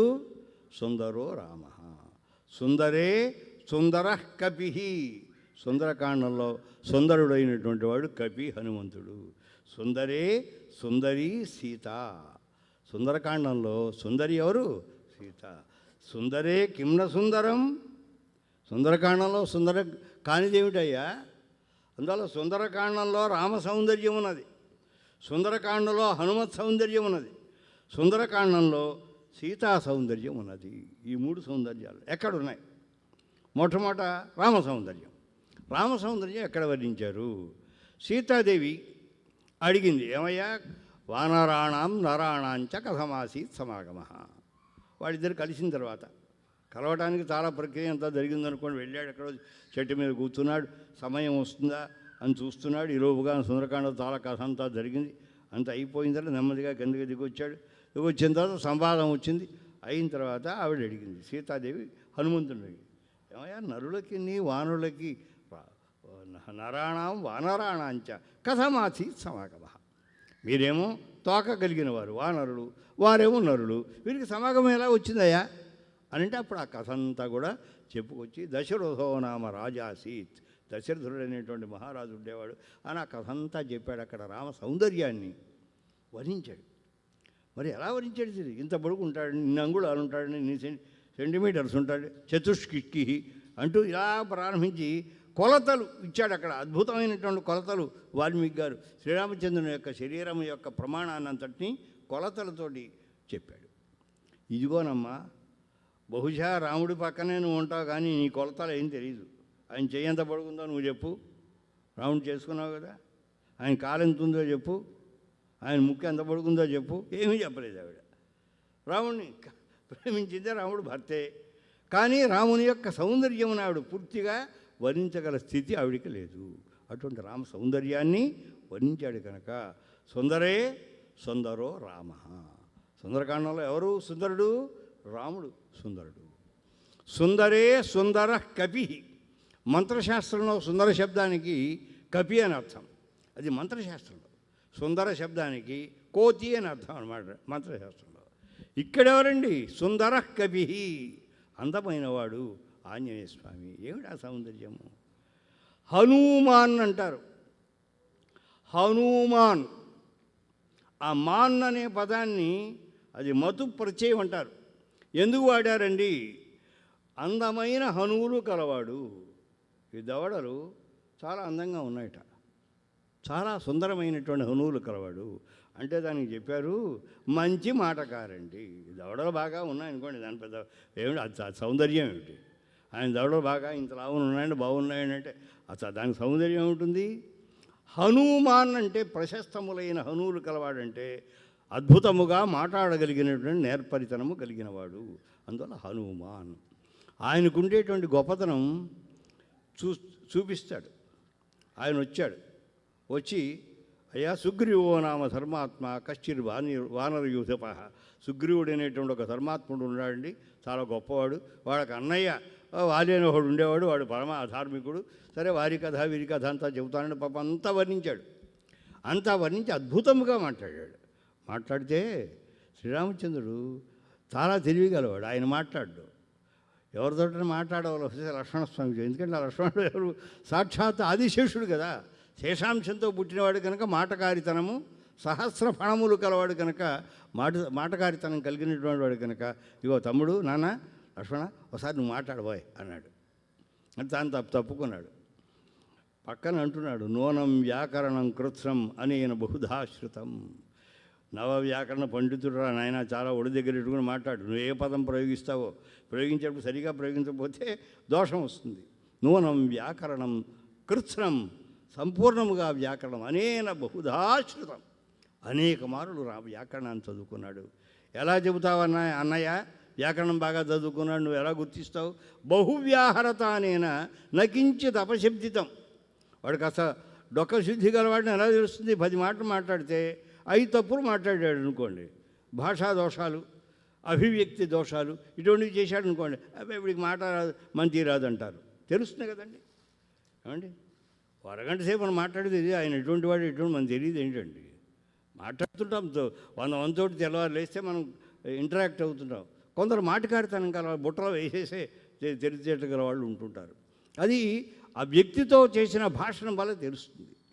బహువ్యాహరత, చాలాసేపు మాట్లాడాడయ్యా. బహువ్యాహరత అనేన నకించిత్ అపశబ్దితం, ఒక అపశబ్దం కూడా మాట్లాడాడు అటువంటి వాడు. అంటే కృత్సం వ్యాకరణం అనేన బహుధాశ్రుతం అని కొంచెం జాగ్రత్తగా నువ్వు మాట్లాడంటే అప్పుడు లక్ష్మణస్వామి తమ యొక్క చరిత్ర అంతా ఇగో ఇలా అయిందా ఇలా అయిందని చెప్పాడు. సరే, సమాన యోగక్షేమం. ఎందుకంటే అవతల సుగ్రీవుడికి అదే పరిస్థితి. వాడి భార్యను కాస్త లాక్కుని ఆ అన్నగారు తన్ని పంపించాడు. సరే, ఈయన భార్యనేమో ఇంకోడెవడో లాక్కుపోయాడు. ఈయన భార్యను రావణాసుడు తీసుకుపోయాడు. వాడి భార్యని రుమ అనేటువంటి దాన్ని వారిలో లాక్కుపోయాడు. అందువల్ల ఇద్దరం సమాన యోగక్షేమంలో ఉన్నాం కనుక హాయిగా చక్కగా సమాన ఫాయిదాలో మనం చేద్దాం అనుకుని వాడు ఆ సుగ్రీవుడు ఓ బ్రహ్మాండమైనటువంటి చెట్టు కొమ్మ ఒకటి నరికి తీసుకొచ్చి పెట్టి వాడు కూర్చోబెట్టాడు. సైకాలజీ చాలా అద్భుతంగా వర్ణిస్తారు. వాడికి ఆ సుగ్రీవుడికి ఎంతసేపు అంటే నేను రాజుని వీడు రాజు లేదు, ఏమీ లేదు. వాడు అన్నయ్య వెళ్ళగొడితే ప్రపంచం అంతా భయంతో తిరుగుతున్నటువంటి వాడు. వాళ్ళంటే భయం. అటువంటి ప్రాణభీతితో పరిగెత్తేటువంటి వాడు ఏమండి నేను రాజుని అనుకుంటున్నాడు. ఎవరిని? రాముని చూసేటప్పటికీ తను రాజు అయిపోయినట్టుగా. అందుకని ఆంజనేయ స్వామి వారిని ఆయన్ని ఏమీ చేయకుండా నిలబెట్టి వీడు పెద్ద కొమ్మ ఇలా నరికి పట్టుకొచ్చి కూర్చో అన్నాడు. లక్ష్మణస్వామి పక్కనే ఉన్నాడు. మరి కూర్చోమనద్దండి. అన్నదమ్ములు ఇద్దరు వచ్చారనుకోండి, అన్నగారు ఎటువంటి వాడు, తమ్ముడు ఎటువంటి వాడే కదా. లక్ష్మణుడు ఏమన్నా తక్కువవాడా? సామాన్యుడు కాదు కదా. ఆయన ఏమనాలి? బాబు నువ్వు కూడా పక్కన కూర్చో నాయనా అనాలి. లేదా ఒక అమ్మ నరికి తీసుకొచ్చి అక్కడ పెట్టాలి. చెయ్యాలి ఆ పని. ఎవడు? సుగ్రీవుడు. ఇది రాముడికి మాత్రమే నేను కిష్కింధకు పరిపాలకుణ్ణి అనే ఒక అహంకారంతో, ఇంకా వాడు పరిపాలకత్వం లేదు, ఏమీ లేదు, లేకుండానే వాడు అహంకరించి రాముని మాత్రమే గౌరవించి లక్ష్మణస్వామిని గౌరవించలేదు, నిలబెట్టాడు. రాముడి చూచాడు. ఓహో, నన్ను గౌరవించాడు, బాగానే ఉంది, నా అవసరం ఉంది కనుక గౌరవించాడు. మా తమ్ముడు నాకు తమ్ముడు కదా అంటే నేను మా అబ్బాయిని ఎవరన్నా నా వెంట వేసుకుని తీసుకెళ్ళాను అనుకోండి, ఎవరింటికన్నా వెళ్ళాను, నాకు కుర్చీ వేసి ఇంత కాఫీ ఇచ్చి వాడి మొహం చూడలేదనుకోండి, వాడి గౌరవాన్ని నేను స్వీకరిస్తానా? నేను స్వీకరించను కదా. ఏమండి, మనలాంటి మన కుర్రాడు, వాడు చిన్నవాడే కావచ్చును కాక మనం తీసుకెళ్ళాం. వాడికి ఓ చాక్లెట్ నా ఇవ్వాలి, లేదా మనకు కాఫీ ఇస్తే వాడికి ఒక చాక్లెట్ ఇవ్వాలి, లేదా నాయన అరటిపండు ఇవ్వాలి, లేదా బాగున్నావు నాన్న, మన ముద్దు వచ్చినా లేకపోయినా ఒకసారి ఇలా అని బొగ్గ వచ్చింది కూర్చో అనాలి. ఈ మాత్రం లౌక్యం తెలియదండి, చెయ్యాలి కదా. పాపం లక్ష్మణస్వామి ఆయన సామాన్యుడు కాదు, మహా ధనుర్ధారి. సీతారాములు ఇద్దరిని రక్షణ చేయడం కోసం వచ్చినప్పుడు మహానుభావుడు జమాదట్టిగా ఉన్నాడు, కనపడుతున్నాడు. కాబట్టి ఈయనేమో కూర్చోమన్నాడు. రాముడికి మాత్రం ఒక కొమ్మ కొట్టేసి కూర్చొని పక్కన తాను కూర్చుని లక్ష్మణస్వామిని నిలబెట్టాడు. రాముడు గమనిస్తున్నాడు. అయ్యో నా సోదరుడు, వాడిని గౌరవించాలి, వీడికి ఏమాత్రం సంస్కారం కూడా లేదు, వీడి సంగతి ఏదో తీరుస్తాను అనుకున్నాడు. సరే, ఏమిటయ్యా నీ కష్టం? నీకు నాకు సమానమేనయ్యా. మీ ఆవిడ్ని వాడెవడో తీసుకుపోతే మా ఆవిడ్ని మా అన్నయ్య తీసుకుపోయాడు. ఇది వీడి భాషణ. మీ ఆవిడ్ని వాడెవడో పట్టుకుపోతే రావణాసుడి తీసుకుపోయాడు కదా, మా ఆవిడ్ని మా అన్నయ్య పట్టుకుపోయాడు. ఇది పరిస్థితి అని చెప్పాడు. సరే, అయిపోయింది, చేశాడు. వాడిని సంహరణం చేసేటప్పుడు వాలి చేత ముందు వీడిని కొట్టించాడు.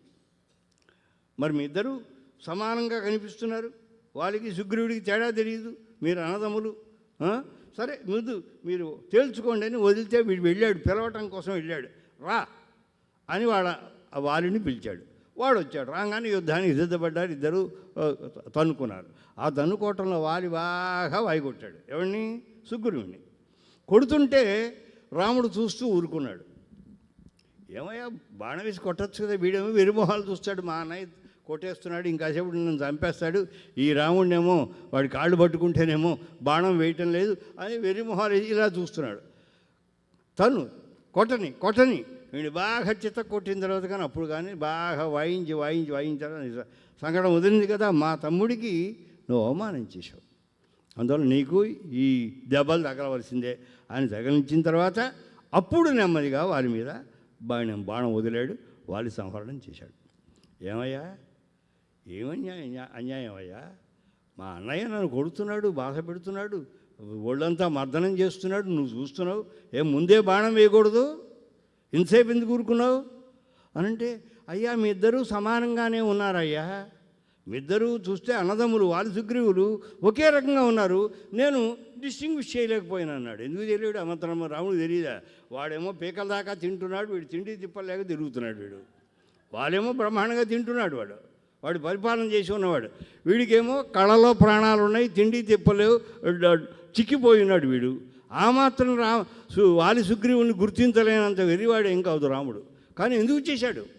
నువ్వు నా సోదరుడికి నువ్వు అవమానం చేసావు కనుక నీకు శుభ్రంగా జరగవలసిందే అని కొట్టించాడు. ఇది చేసినటువంటి ప్రక్రియ. సరే, ఇప్పుడు ఇది సుందరకాండంలోకి వద్దాం. ప్రారంభించ మా స్వామివారు డిక్లేర్ చేశారు కదా, 5-6 రోజులు సుందరకాండం అంటున్నారు కదా. సుందరకాండంలో ఇప్పుడు మీకు చెప్పినట్టుగా నేను సీతా సౌందర్యం ఇందులో ఉన్నది, హనుమత్ సౌందర్యం ఇప్పుడే చెప్పాను. హనుమత్ సౌందర్యం కిష్కింధాకాండంలో వర్ణించాడు. హనుమంతుడు సామాన్యుడు కాదు, ఏమంటే బహువ్యాహరత నేను నకించిద్ అపశబ్దితం అన్నారు. మరి సీతాదేవి యొక్క సౌందర్యం ఏమిటి? రామ సౌందర్యం చెప్పుకున్నాం ముందు. రాముడి యొక్క స్వరూపానంతటిని అద్భుతంగా వర్ణించి ఆయన ఇంత పడుకుంటాడు, అలా ఉంటాడు, ఇలా ఉంటాడని చెప్పాడు కానీ రామ సౌందర్య వర్ణనం అయింది. సరే, హనుమత్ సౌందర్యం ఇప్పుడే మనం కిష్కింధాకాండంలోనే హనుమంతుని యొక్క వైభవం అంతా చెప్పారు. ఆయన యొక్క సౌందర్యాన్ని ఆయన హనుమాన్ అనటంలోనే ప్రశస్తమైన హనువులు కలవాడు, మంచి మాటకారితనం కలిగినవాడు అని చెప్పారు. మరి సీతాదేవి యొక్క సౌందర్యం ఎక్కడుంది అంటే సీతాదేవి యొక్క పాతివ్రత్యము స్పష్టముగా మనకు సుందరకాండంలోనే తెలుస్తుంది. హనుమంతునికి ఆయన తోక అంటించుకున్నాడు, లంకంతా అంటించాడు. అంటిస్తే ఈవిడికి పాపం ఎవరో వచ్చి చెప్పారు, అమ్మా నీ దగ్గరకు వచ్చాడు కదా, ఒక కోతి ఒకటి వచ్చింది కదా, కోతి నీతోటి మాటలు కూడా మాట్లాడింది కదా. ఆ కోతిని రావణుడు ఏం చేశాడంటే తోకకి గుడ్డలా చుట్టి నూనె గిన బాగా పట్టించి అంటించేశారమ్మా. అంటుకుపోయినటువంటి తోకతోటి పాపం లంక అంతా తిరుగుతున్నాడు ఆ కోతి అని చెప్పారు వచ్చి సీతాదేవి చెబితే, అప్పుడు వెంటనే యజ్జస్తి పతి శుశ్రూష, నేను భర్తృ శుశ్రూష కనుక చేసి ఉన్నట్టయితే సీతోభవ హనుమత, ఓ అగ్ని నువ్వు హనుమంతునికి చల్లగా ఉండవలసినది అని కొన్ని ప్రతిజ్ఞలు ఆవిడ చేసి సీతోభవ హనుమత అని హనుమంతుని నువ్వు చల్లగా ఉండాలి అని ఆ సీతాదేవి తన యొక్క పాతివ్రత్య మహిమ చేత హనుమంతునికి తోక అంటుకోకుండా ఉండేట్టుగా చేయగలిగింది. అది సీతాదేవి యొక్క అద్భుతమైనటువంటి సౌందర్యము. అనేక సందర్భాల్లో చూశాడు ఆవిడ్ని.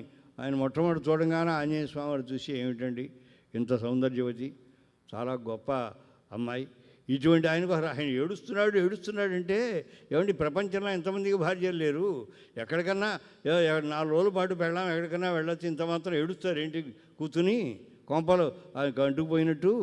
ఎవడో పట్టుకుపోయాడో వస్తాడు, ఇవాడికి అవుతే రేపైనా దొరుకుతుంది, ఇంతానికి ఏడవాలా? ఏడిచాడు రాముడు. ఎలా ఏడిచాడు? కళ్ళమంటే నీళ్ళు పెట్టుకుని భోరని ఏడిచాడు అనమాట. కనిపించిన చెట్టులారా మీరు చూచినారా, ఇంకోటి ఏదో నువ్వు చూసావా, ఓ నది నువ్వు చూసావా, రోజు మా సీతని దగ్గరకు వచ్చి స్నానం చేస్తూ ఉంటుంది కదా. ఇలాగ ప్రారంభించి కనిపించిన దాన్నల్లా అడిగి విలలాప ఆకులేంద్రియ. వాల్మీకి అంటాడు రాముడు ఎలా ఏడిచినాడండి, విలలాప ఏడిచాడండి, ఆకులేంద్రియ, ఇంద్రియములన్నీ కూడా ఆకులములేటట్టుగా అలా భోరున ఏడిచాడండి. ప్రపంచంలో ఏ మగాడు కూడా అంత ఏడిచినవాడు చరిత్రలో లేడు.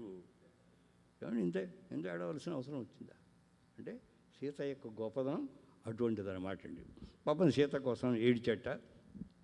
అందువల్ల సీత యొక్క వైభవం చాలా అద్భుతంగా అక్కడ అందులో వర్ణింపబడింది. అందువల్ల హనుమత్ సౌందర్యం అందులో ఉన్నది, సీతా సౌందర్యం పాతివ్రత్య మహిమ అందులో ఉన్నది, రామ సౌందర్యము అందులో ఉంది. అంతేకాదండి కవితా సౌందర్యం ఉన్నది. సుందరకాండలో ఏముంటుంది? అద్భుతమైనటువంటి కవితా సౌందర్యం అంతా కూడా రామాయణంలో సుందరకాండంలో వర్ణింపబడినది. అందువల్ల ఈ రకంగా అనేకములైనటువంటి విషయాలు వర్ణిస్తూ సుందరకాండము చాలా అద్భుతమైనటువంటి కాండమని మనకు నిరూపణం చేయడం జరిగింది. వాల్మీకి కూడా చాలా స్పష్టంగా ఆ సుందరకాండం యొక్క వైభవాన్ని ఎక్కడెక్కడ అవకాశం వస్తే అక్కడంతా చెప్పాడు. సుందరకాండంలో కిష్కింధ పూర్తి అయిపోయింది. కిష్కింధకాండం చిట్టు చివరికి వచ్చేసింది. సముద్రం శతయోజన విస్తీర్ణమైనటువంటి సాగరం ఉన్నది, సాగరాన్ని దాటాలి. శతయోజన విస్తీర్ణమైనటువంటి, యోజనం అంటే 8 మైళ్ళు, శతయోజనం అంటే 800 మైళ్ళు. అంటే ఇప్పుడున్న లంక కాదు, ఇండియాకి పక్కన ఉంది కదండి ఒక లంక, ఏమిటది? శ్రీలంక. దానికి అది 26 కిలోమీటర్లో 30 కిలోమీటర్లు ఉంటుంది, అంతకంటే ఏముండదు అక్కడ. పెద్ద విశాలమైనటువంటిది కాదు, కనీసం 100 కిలోమీటర్లు కూడా లేదు. అది శతయోజన విస్తీర్ణం అన్నారు. రామాయణంలో ఎలా వర్ణించాడు? 100 యోజనముల విస్తీర్ణం కలిగినటువంటిది అటువంటి అద్భుతమైనటువంటి లంక అని చెప్పాడు. అంటే లంక ఏమిటనమాట? ఇప్పుడు మనం అనుకుంటున్న శ్రీలంక కాదు. ఇటీవల కాలంలో శ్రీలంకలో పాపం వాళ్ళంతా ప్రారంభించారు. సీతాదేవి ఇక్కడే కూర్చున్నది, ఒక చెట్టు చూపిస్తారు మనకి, ఇక్కడే కూర్చున్నది, అశోకనం అక్కడ ఉన్నది, అది ఆంజనేయ స్వామివారి కొండ మీదకి ఎక్కాడు, మనకేం తెలియదు. కానీ దీన్ని బాగా డబ్బు వాడు చేసుకుంటారు. ఇప్పుడంతా టూరిస్ట్ ఇంపార్టెన్స్ ప్లేసెస్ అని. మీరు శ్రీలంక గురించి ఒకసారి చూస్తే రామాయణానికి సంబంధించిన టూరిస్ట్ ఇంపార్టెన్స్, ఆ ఇంపార్టెన్స్ ఉన్నటువంటి ప్రదేశాలను చూపిస్తారు. ఇది ఇక్కడేనండి, ఇదిగో ఇట్టించి దాటాడండి అంటారు. అది వాస్తవము కానే కాదు. ఇది లంక కాదు. ఆ లంక చాలా దూరముగా ఉన్నది. ఈనాటి వరకు కూడా రావణ పాలితమైనటువంటి లంకను ఐడెంటిఫై చేయలేదు. ఎవరైనా శ్రీలంకే అని అంటే మనం నమ్మవలసిన అవసరమేమీ లేనే లేదు. అంత దగ్గరగా ఉన్నది కాదు. ఏమండి మరి అంత శతయోజన విస్తీర్ణమని ఇక్కడికో బ్రహ్మాండంగా దుష్కరం నిష్ప్రతిద్వంద్వం చికీర్షన్ కర్మవానర సముద్ర శిరోగ్రీవ గవాంపది. ఎందుకు వాల్మీకి గారు ఇంత బిల్డప్ ఎందుకు? ఏమండి పిల్లకాలు దాటిన 26-30 కిలోమీటర్లు దూరం దూకటం కోసం ఈయన పెద్ద ఇంత చేయాలా? దుష్కరం నిష్ప్రతిద్వంద్వం చికీర్షన్ కర్మ. అబ్బా, శతయోజన విస్తీర్ణమైనటువంటి సాగరాన్ని దాటడానికి సిద్ధపడ్డాడండి. ఏమండి వానర. ఎందువల్ల? అది అక్కడ ఉన్న విశేషం అన్నమాట. ఇంతవరకు వానరులు ఎవరు దాటలేదా? దాటకపోవటమే. వాలి దాటాడుగా. వాలి చాలాసార్లు దాటాడు. వాలి చాలా గొప్పవాడు అనమాట అండి. ఒకప్పుడు వాలి సంధ్యావందనం చేస్తున్నట్ట. ఎక్కడ? సముద్రంలో. అక్కడ కూర్చొని పక్కనే సంధ్యావందనం చేస్తున్నట్ట. వచ్చి వీడి సంగతి ఏదో చూడాలని రావణాసుడు వచ్చాట. 2 చంకల్లోనూ చేతులు ఇచ్చాడు. ఇలాగా పెట్టాడు. 2 చంకలు ఇలా గట్టిగా నొక్కాడు. నొక్కి ఏమీ అరగనట్టుగా ఎగిరిపోయాడు. ప్రపంచమంతా తిప్పాడు. వీడు వేళ్లాడుతున్నాడు రావణాసుడు.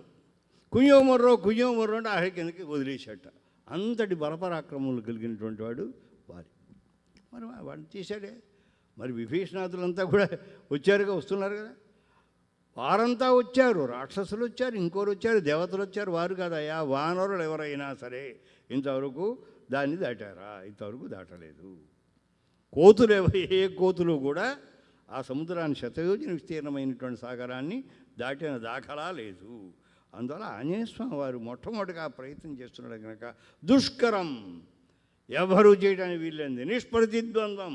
ఇది వరకు ఎవరైనా చేస్తే ప్రతిద్వంద్వం, దీనికి ఏదో ఒకటి చేసిన వాడు ఉన్నాడండి అని మనం చూపించవచ్చు. నిష్ప్రతిద్వంద్వం. అటువంటి చికీర్షన్ కర్మ వానర. అద్భుతమైనటువంటి ఆ పని శతయోజన విస్తీర్ణమైనటువంటి సాగరాన్ని దాటానికి ఉద్యమించి సముద్ర శిరోగ్రీవ. ఇలా అంటే ఈ ఉదగ్రమైనటువంటి శిరస్సు ఇలా పెట్టుకొని, ఈ మెడ ఇలా పెట్టుకొని గవాంపతిరిబాబు అని బ్రహ్మాండంగా ఆ రకంగా వర్ణిస్తాడు. తతో రావణనీతాయా సీతాయా శత్రుకర్షణ ఏష పదమన్వేష్టం చారణాచరితే పది. ఇది మొట్టమొదట మనకు సుందరకాండలో మొదటి శ్లోకం. తతో రావణనీతాయా సీతాయా తతః. మన వాళ్ళు ఏమంటారంటే అటు తరువాత రావణనీతాయా రావణాసురుని చేతి తీసుకునబడినటువంటి సీతాయా సీత యొక్క పదం అన్వేష్టం మార్గాన్ని అన్వేషించడం కోసం చారణాచరితే వధి చారణులు సంచరించేటువంటి దేవతలు సంచరించేటువంటి మార్గంలో ఈ ఏషా ప్రయాణం చేసి వెళ్ళాలని కోరినాడు. దేవుని ఇందులో పెద్ద గొప్ప. రావణాసురుని చేతి తీసుకుని వెళ్ళబడిన సీతను మళ్ళీ ఎక్కడుందో ఏమిటో వెతకడం కోసం సిద్ధపడినాడు. ఇందులో ఏం చెప్తారంటే చమత్కారంగా తతః అంటే తచ్చబ్దము ఓం తత్ సత్ ఇది నిర్దేశ బ్రహ్మణ పరమస్మృత. పరమాత్మను తత్ అనే శబ్దం చేసి చెప్పాలి. తత్వమసి, తత్ ఆ పరబ్రహ్మానివి, త్వమసి నువ్వేరా నాయన అంటే ఉపనిషత్తులో ఎక్కడ చూసినా సరే తత్ అనే పదం ఏం చెబుతుంది? పరమాత్మను చెబుతుంది. అందువల్ల తతో రావణనీతాయాహ తతః అంటే పరమాత్మ నుండి రావణనీతాయాహ రావయేతీతి రావణ. రావణ శబ్దానికి అర్థం ఏమిటండి? మందరి చేత అపభాషణ చేయించేటువంటి మన మనస్సే రావణాసురుడు. మనస్సు అనేటువంటి రావణాసురుని చేత నీతాయాహ సీతాయాహ. సీత అంటే ఎవరండి? మన లోపల ఉండేటువంటి ఈ శరీరంలో ఉండేటువంటి ఆత్మయే సీత. ఏమంటే సీతా లాంగల పద్ధతి. భూమి దున్నితే సీతాదేవి పుట్టింది. మరి ఈ ఆత్మ ఈ క్షేత్రమును దున్నితే పుడుతుంది. శరీరం అనేటువంటి ఈ క్షేత్రమును దున్నితే లోపల మనకు ఆవిర్భవించేటువంటిది ఆత్మయే సీత. అటువంటి సీత యొక్క అంటే ఆత్మ యొక్క స్వరూపాన్ని అన్వేషణ చేయడం. ఎక్కడ అన్వేషణ చేయాలి? ఈ శరీరంలో అన్వేషణ చేయాలి. అంటే మనకు తెలుస్తుందా? కనిపిస్తుందా మనకి? ఇవాళ మా స్వామివారు కూడా అక్కడెక్కడ ప్రసంగం చేస్తూ చెప్పారు.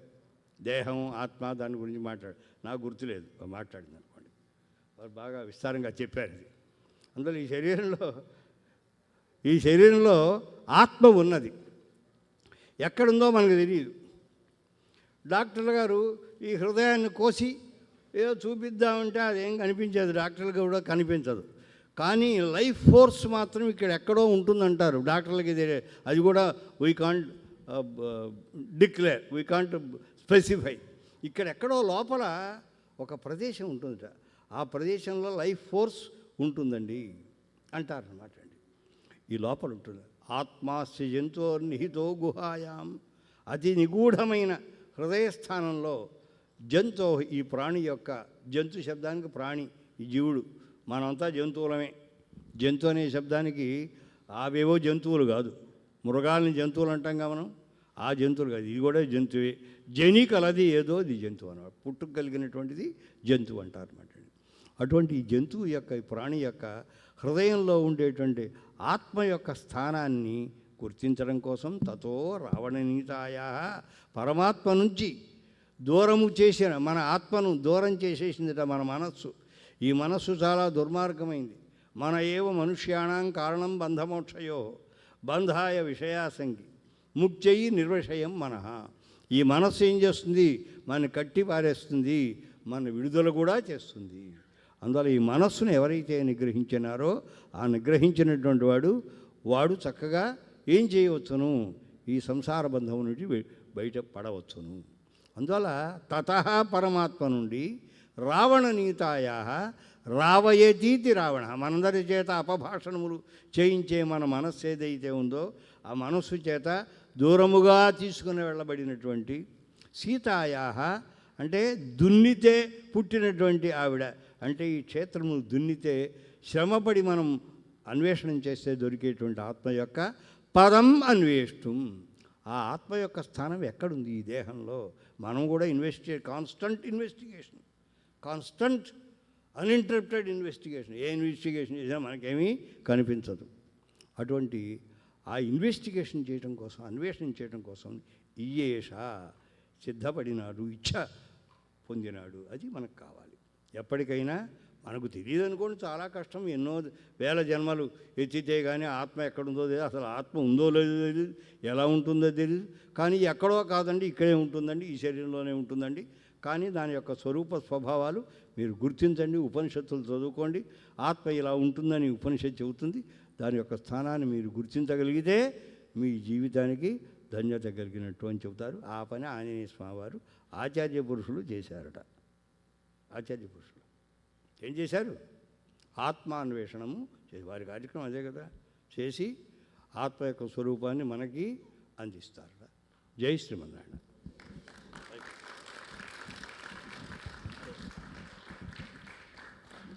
Jai Sriman Narayana. Such is the knowledge of Swami. He had compared himself with the first act of the play or a prologue of a book. We can only imagine what the book to follow must be if the prologue was so beautiful. Another big round of applause for Ranga Ramanujacharya Swami.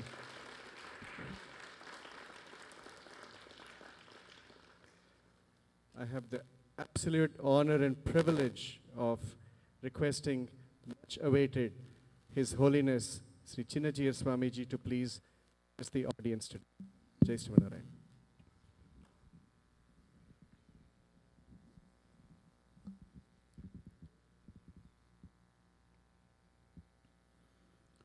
ఆపదామపహర్తారం దాతారం సర్వసంపదాం లోకాభిరామం శ్రీరామం భూయో భూయో నమామ్యహం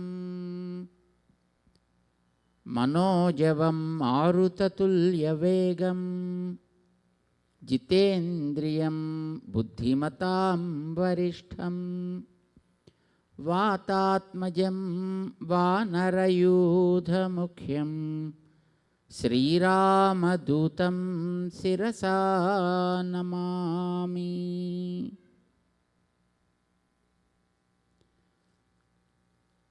జై Srimannarayana.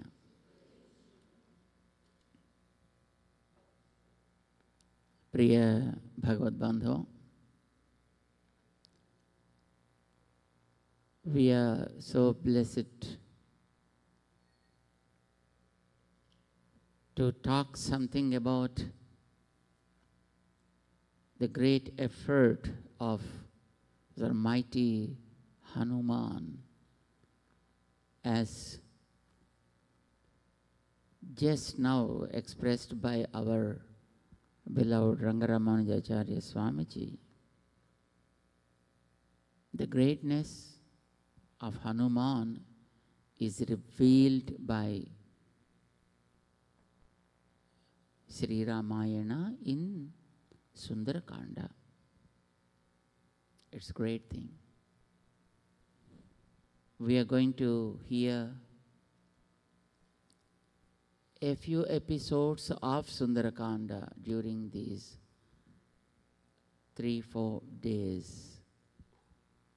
from our Swami, and also we also just try to just discuss a few things with you. Sri Ramayana is a very beautiful history. People talk about it as Purana, but Sri Ramayana is not a Purana. What does it mean by Purana? A mythology. Some people call it a mythology. If you go to libraries, you find Sri Ramayana also in the section called mythology, right? But is Sri Ramayana a mythology? What does it mean by mythology?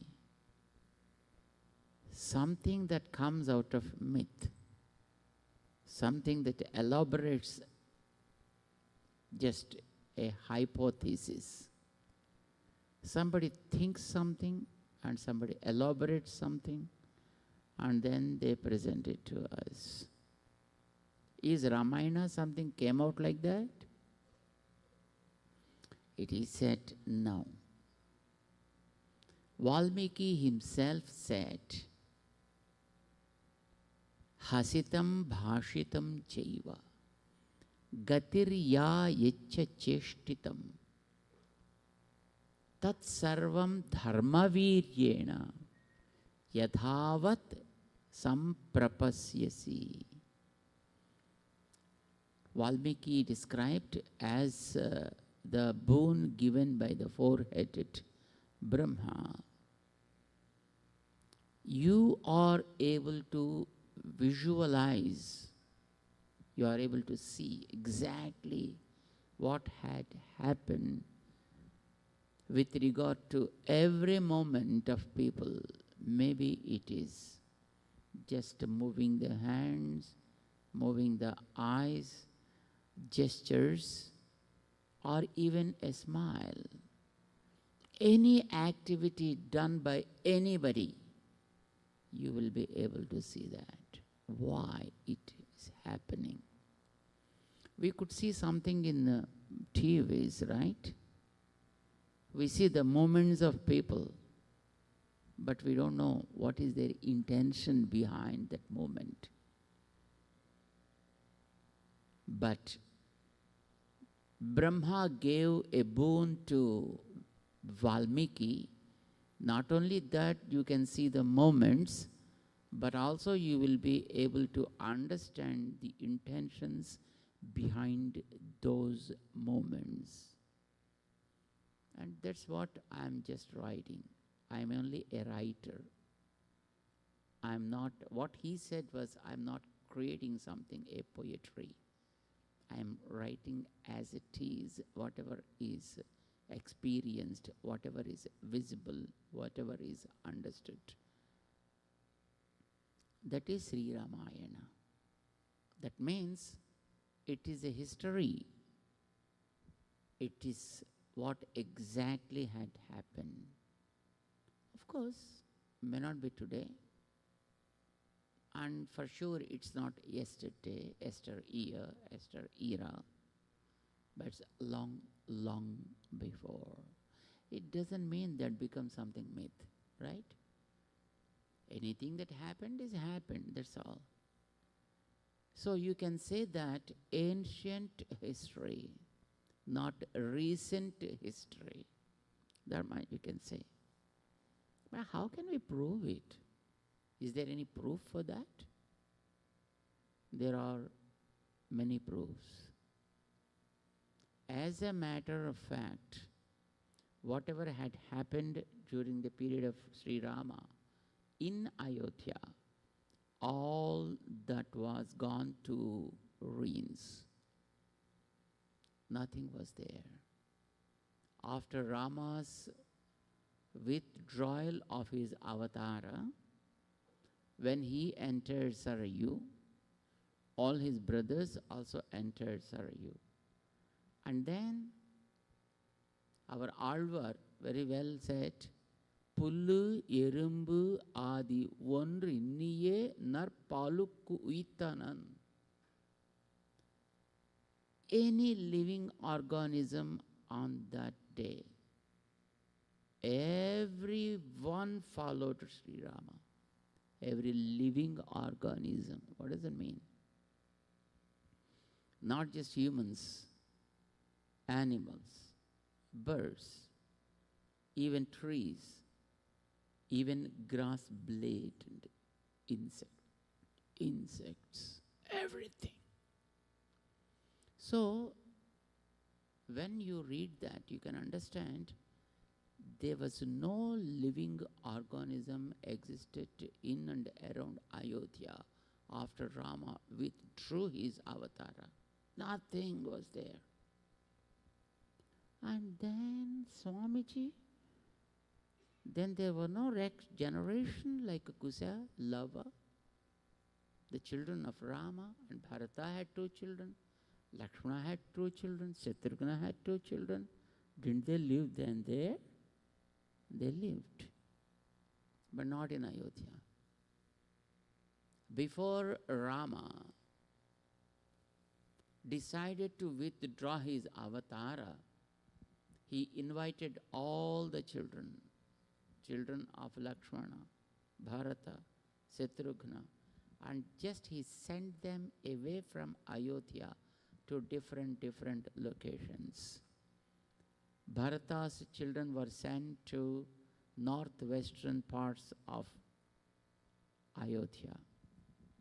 Northwestern parts of Ayodhya, like what we call today the Afghanistan, Kazakhstan, etc. areas. They were allocated to Bharata's children and said, you both guys take care of that area. Go. They were sent there. And Rama's children were sent to the other parts of the Kosala kingdom. Ayodhya was just a part of Kosala kingdom, but other than that there was a big Kosala, probably it was a big state. So there they were sent and asked to take care of that area. Lakshmana's children were sent to the eastern part of Ayodhya, like the Bihar and other areas. Mathura, Bihar, etc. Like that, all the children were sent to different places, and that's all. Ayodhya, no one was there. Nothing was there. I think it became a desert. For how long? We don't know. How many yugas? We don't know. Because as per the Vyasa Bhagavan, Rama's avatara was not in the Treta Yuga, that just preceding the Dwapara Yuga of this Chatur Yuga. You know Chatur Yuga, right? Chatur Yuga means 4 yugas. 4 yugas becomes a cycle.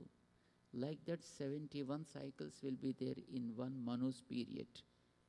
In the 7th Manu's period, we are in 28th cycle of Chatur Yuga. 28th. And this is Kali Yuga. Before that, Dwapara Yuga. Then prior to that, there was Treta Yuga. But Rama was not from that Treta Yuga. Rama was from 24th cycle of Chatur Yuga. That means 24th gone, 25th gone, 26th gone, 27th also is gone, and in 28th, now we are in Kali Yuga. That means 3 yugas have gone. It was then Rama's period. Of course, it's pretty much mind-boggling. Because one Kali Yuga means how many years? Chatur Yuga. Chatur Yuga, not Kali Yuga. 4.32 millions. Simple. Just add another 0. That becomes that one Chatur Yuga. So, 4.32 million years into 4. Into 4. How many years? It's pretty much, disturbing us, the figures. Then it happened, Rama's avatara. And then there was a big void. So big gap happened. That dynasty has gone. After Rama, Kusa and Lava were ruling. 32 generations have passed. Each how many years we don't know. Because there was a big gap between Rama and Dasharatha. Dasharatha was ruling for 60,000 years, whereas Rama just only 11,000. So between them itself the gap was so wide. And for their children, how many years each one ruled, we really do not know. And they ruled almost 32 generations have passed. Then the solar dynasty was completed. Then lunar dynasty started. Chandra Vamsam, they call it. Surya Vamsam is stopped. Then Chandra Vamsam started. In that lunar dynasty, one king came, Rishabha, called Rishabha Dev. He was a very great and very pious king. He understood that there were, I think probably, some kind of reminiscence there in Ayodhya. Let me find out. He went, but he didn't find anything there. Nothing was there. And then he, out of his own imagination maybe, he created a big city there. That, of course, has taken a form. And maybe what people talk today is only that. All that they have, only the river Sarayu, which was flowing non-stop. But that's not a real indicator. The real indicator is the Nala Setu, a bridge constructed between the southern tip of India and Sri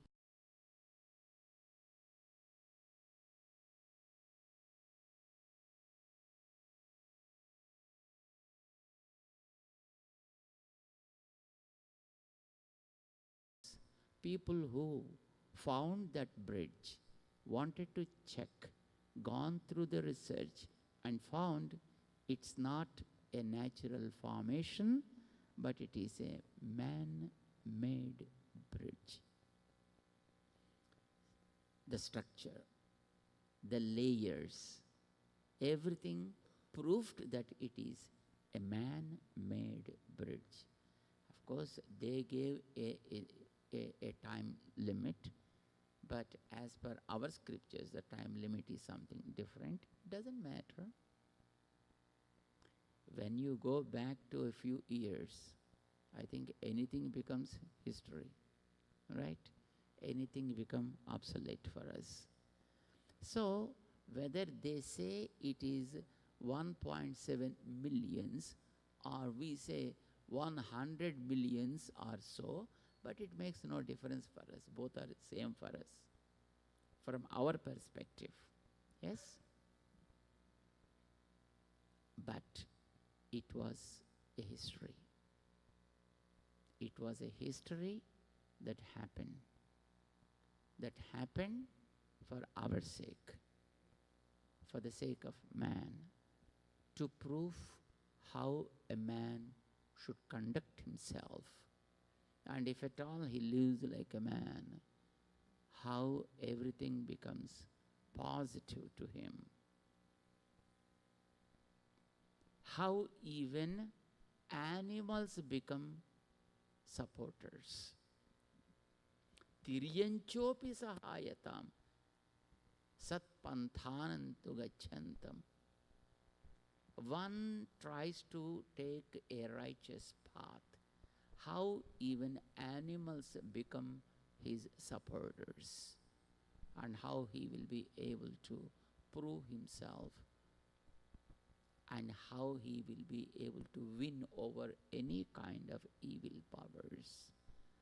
This is what Rama proved. One who wants to cause damage to the system of the world, even his own people also won't care him at all. Apanthanantu gachantam sodaropi vimunchati. Even his own brother also just discarded him. That is what, Ramayana proves. It's not just for the sake of history to say something. It is for us to see, follow, and learn. Ramayana.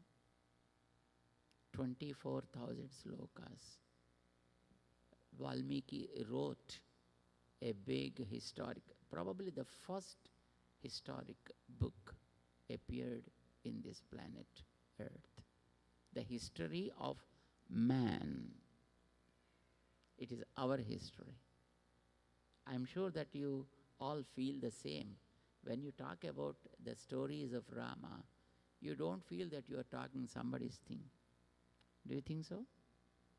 We always feel whether he is our brother or our uncle, we feel just something, a kind of relationship with him, a very close, intimate relationship with them. Even with Surpanaka, even with Ravana, even with Tataka, even with Kumbhakarna, because every day we experience his presence with us.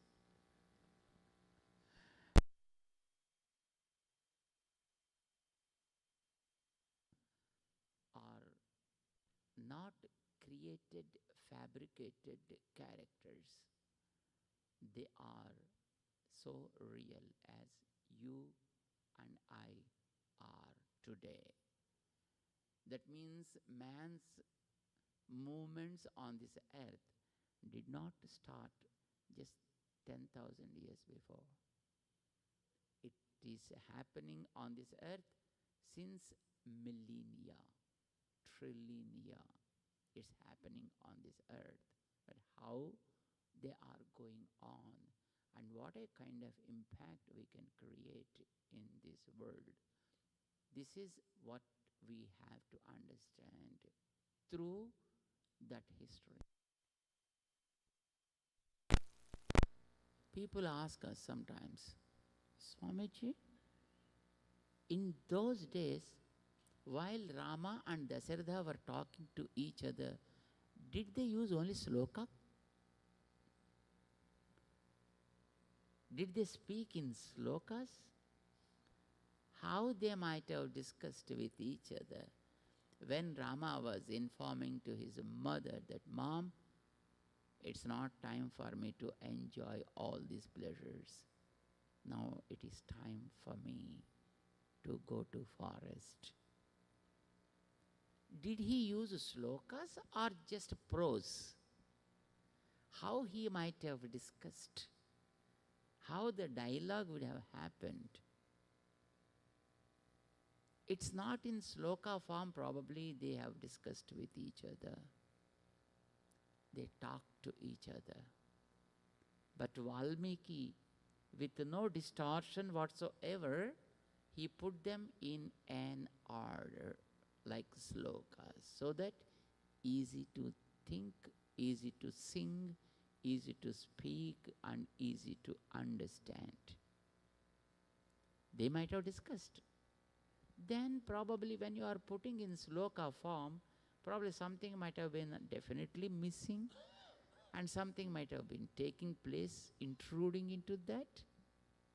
Isn't it? Because to create a sloka, then you have to change the order front and forth, and then you have to add something to fill up the gaps in between somewhere, if at all it happens. Did it happen like that? The beauty there.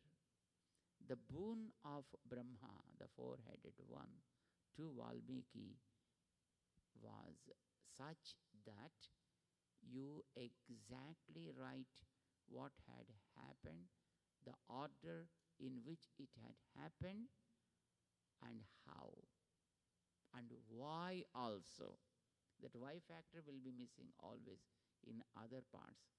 But here, why it had happened also will be there in your works. This was the boon that he got, and thus he started probably translating that boon into action, became Ramayana.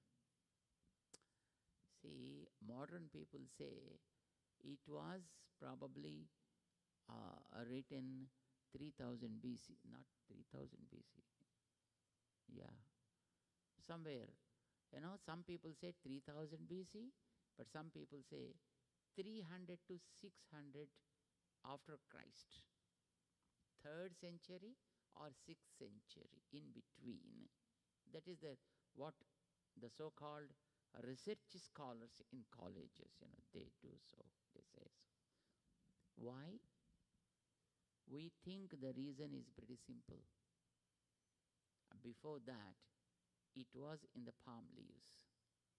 Probably that was the time when it was properly presented with a script.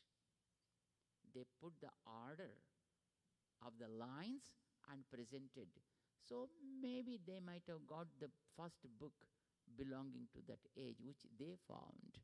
But prior to that, it was there, not in a written tradition, we can say, probably oral tradition. Oral tradition means they memorize everything and then they keep it here and they know exactly what it is and they are able to present it with no distortion. Sometimes printing devils may be there. But something comes from here, there won't be any kind of distortion if it is properly understood and if it is properly learned. That's what we see even with our Vedic scholars. When they chant Vedas, they chant exactly as it is.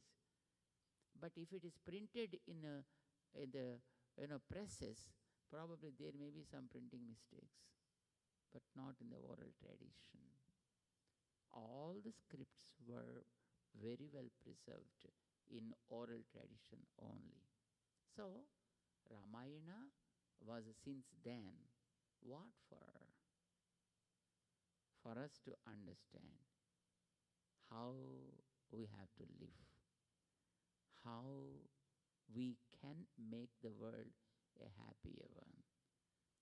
Because in Ramayana it is said, while Rama was ruling the country, wherever you touch, it was just Ram Nam, nothing else. Ramo, Ramo, Ramayiti, Prajanam Abhavan Katha, Rama Bhutam Jagadabhut, Rame Rajyam Prasasati. While Rama was ruling the kingdom, Ramo Ramo Ramayiti Prajanam Abhavan Kathaha. Wherever you see, people used to sing the glories of Rama only. Why? Because he was able to understand his own responsibilities. He used to understand the feelings of the people.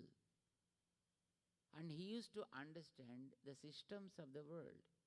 And then he used to make the facility so that nobody will be disturbed. Valmiki said, Ramaha Rajyam Upasitva.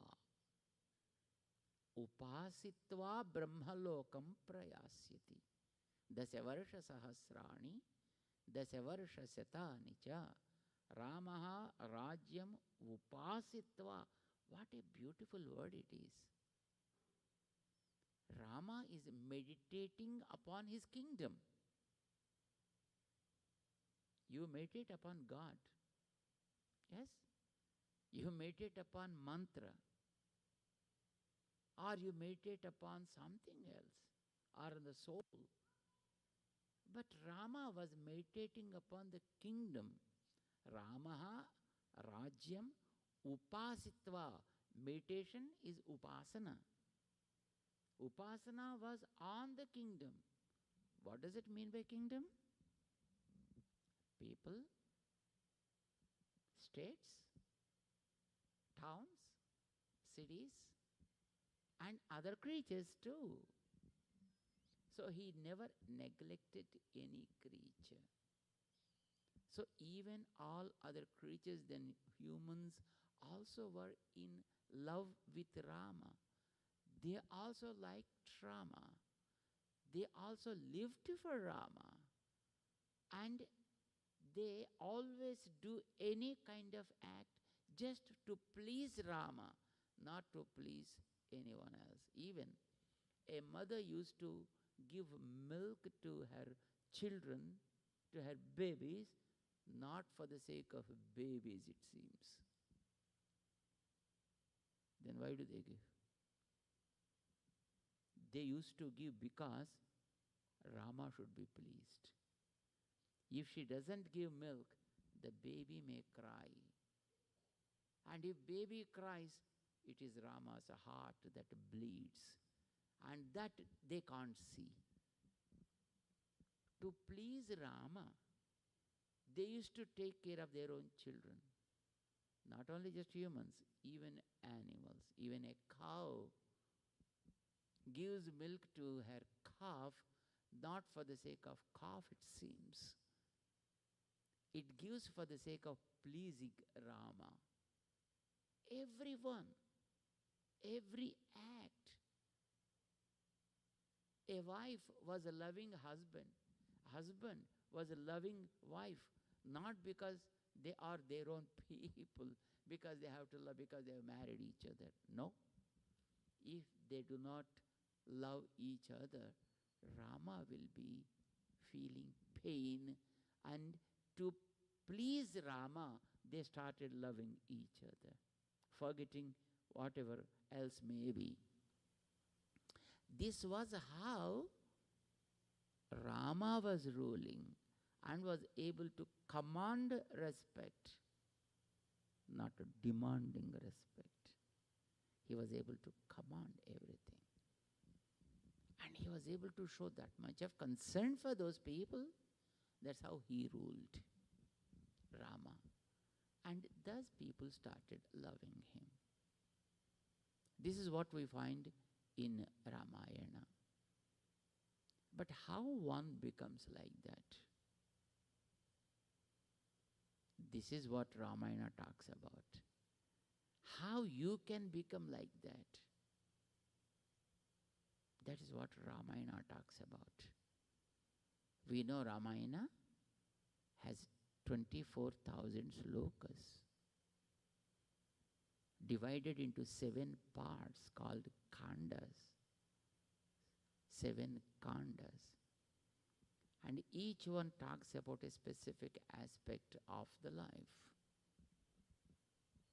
And 7 kandas talks about, ultimately, they talk about the human life. And each one has a name. And the name talks about what you need to understand from that Ramayana. Second part of Ramayana is Ayodhya Kanda. Something talks about the happenings in Ayodhya. What happened, how they had happened, and so on and so forth.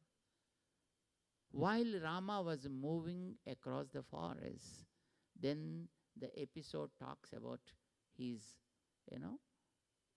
the experiences in the forest called Aranya Kanda.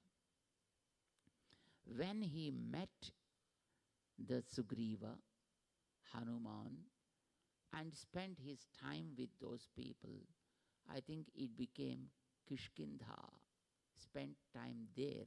So that's called Kishkindha. When there was a big war between Vanaras, Rama, and Rakshasas, it became Yuddha Kanda. After that, whatever had happened, it became Uttara Kanda, next part. But there are 2 kandas which are very, beautiful by their name. One is Sundara Kanda, what Swami is just talking about. Other one is the Bala Kanda, right? Bala Kanda is the first part. What Bala Kanda is talking about? It's not talking about Rama's childhood. It is talking about a great sage called Vishwamitra. If you see the Ramayana, the whole Balakanda, the most of that part, if you just keep the first 18 parts, 18 sargas aside, the rest of the story is only just about Vishwamitra and his life and his movements. It became Balakanda. And when you see another Kanda, Sundara Kanda, it's not talking anything about, about Lanka. Some people, they thought, why the name is given like Sundara Kanda? Because Hanuman went to Lanka and Hanuman crossed over the seas, so we have to cite a Langhana Kanda. And they gave him the name like Langhana Kanda. And then because he spent most of his time in Lanka, fighting with people, searching for Sita, burning the Lanka and so on and so forth. And then they said it is a Lanka Kanda. And another part of that they said it is Dahana Kanda. They gave names like that, not able to understand why the name is given like the Sundara Kanda. The first part is Balakanda, talks about Vishwamitra. And other one is talks about Sundara Kanda. These two are very typical names. Just they are not talking what exactly had happened. When you look into that Balakanda, Rama's childhood was not at all described there. If you see Srimad Bhagavatam, Krishna's childhood was elaborated so beautifully. How he was playing, how his naughtiest deeds, how people were enjoying him or upset with him or playing with him. So many things that you can see with regard to Lord Krishna's childhood.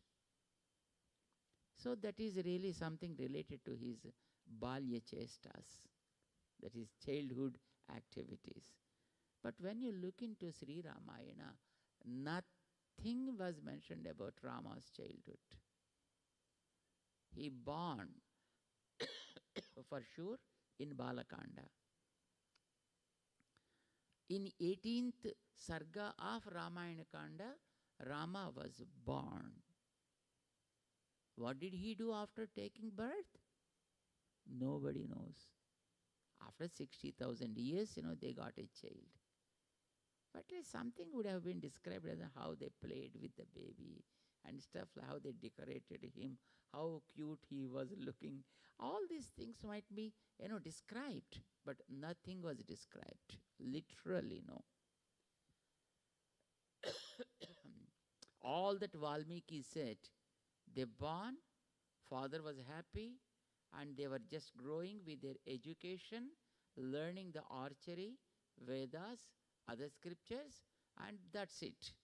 And he thought of doing something good for the children.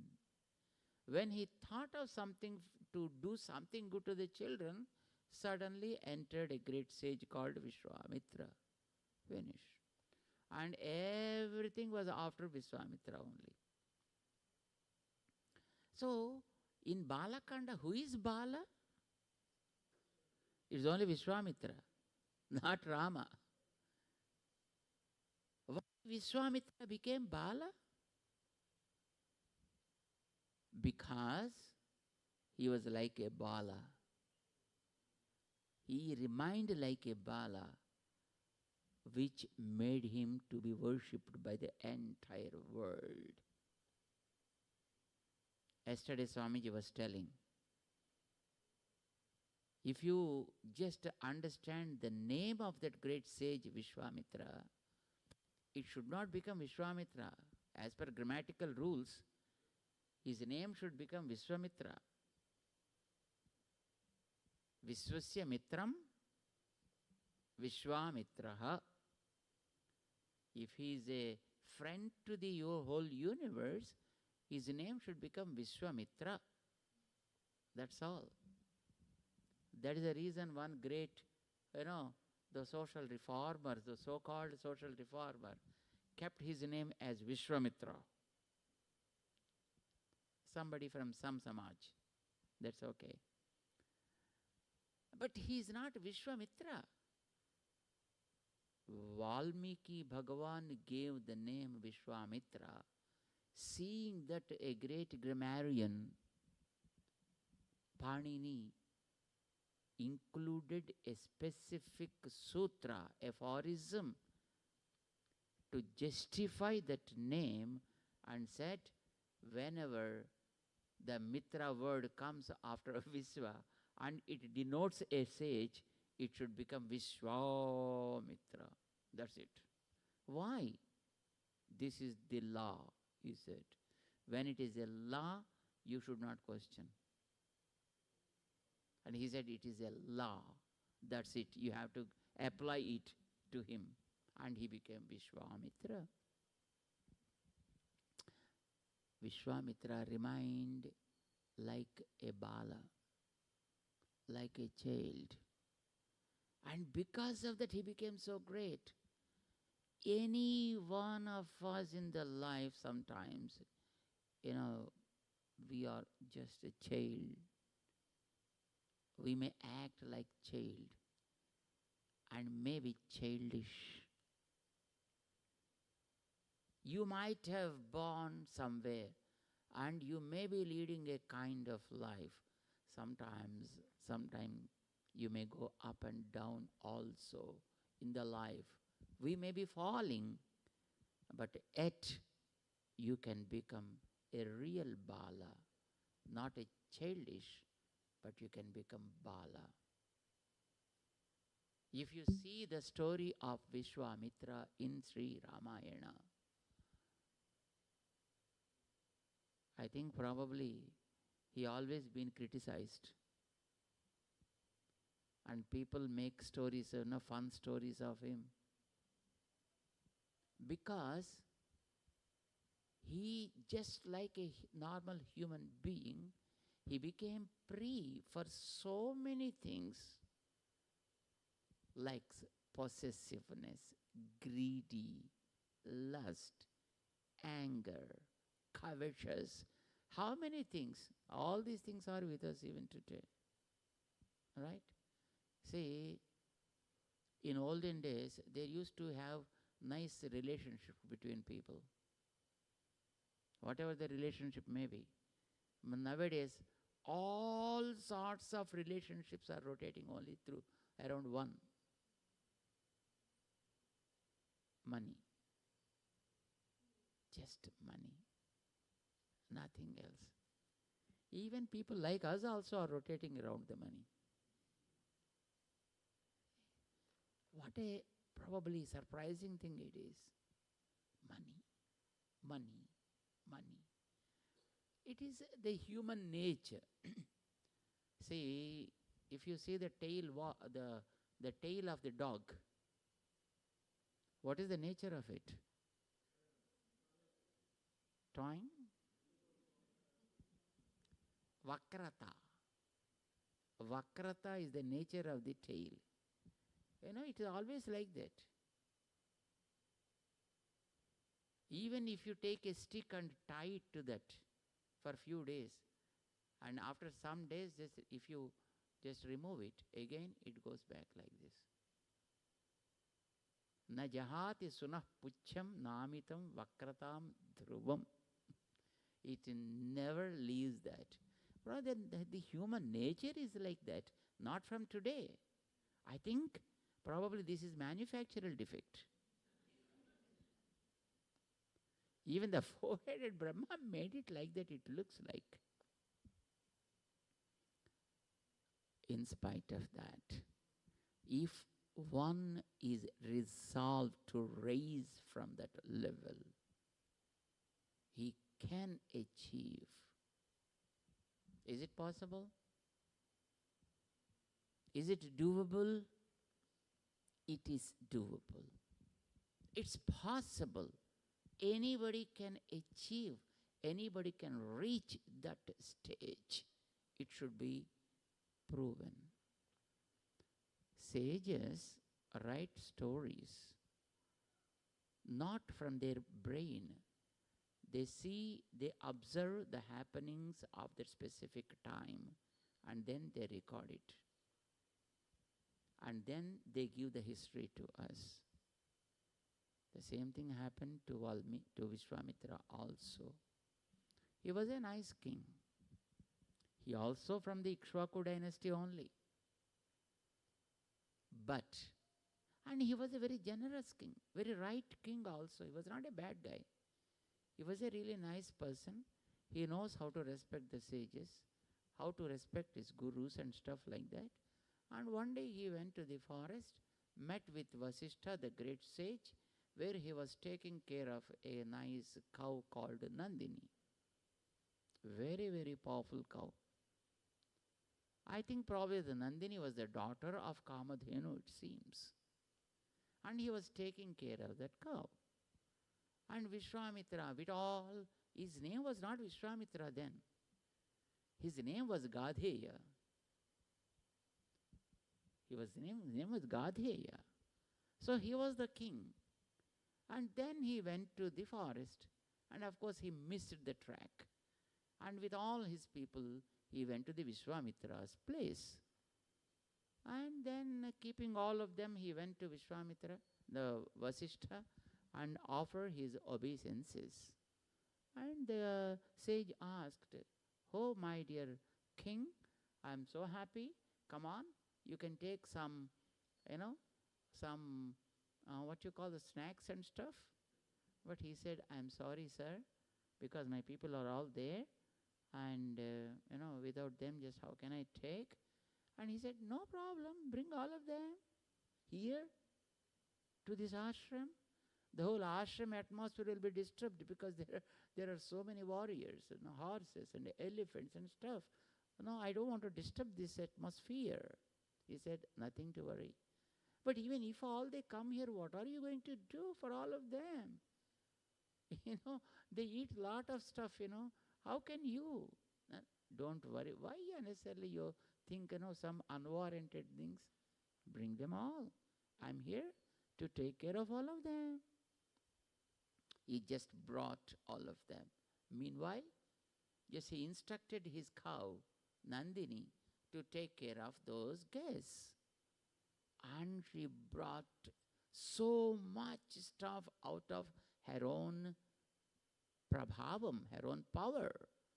So many things to eat: jalebis, kajas, jangri, Mysore pak, vadas, avadas, and and so much food, avakai, magai, what not.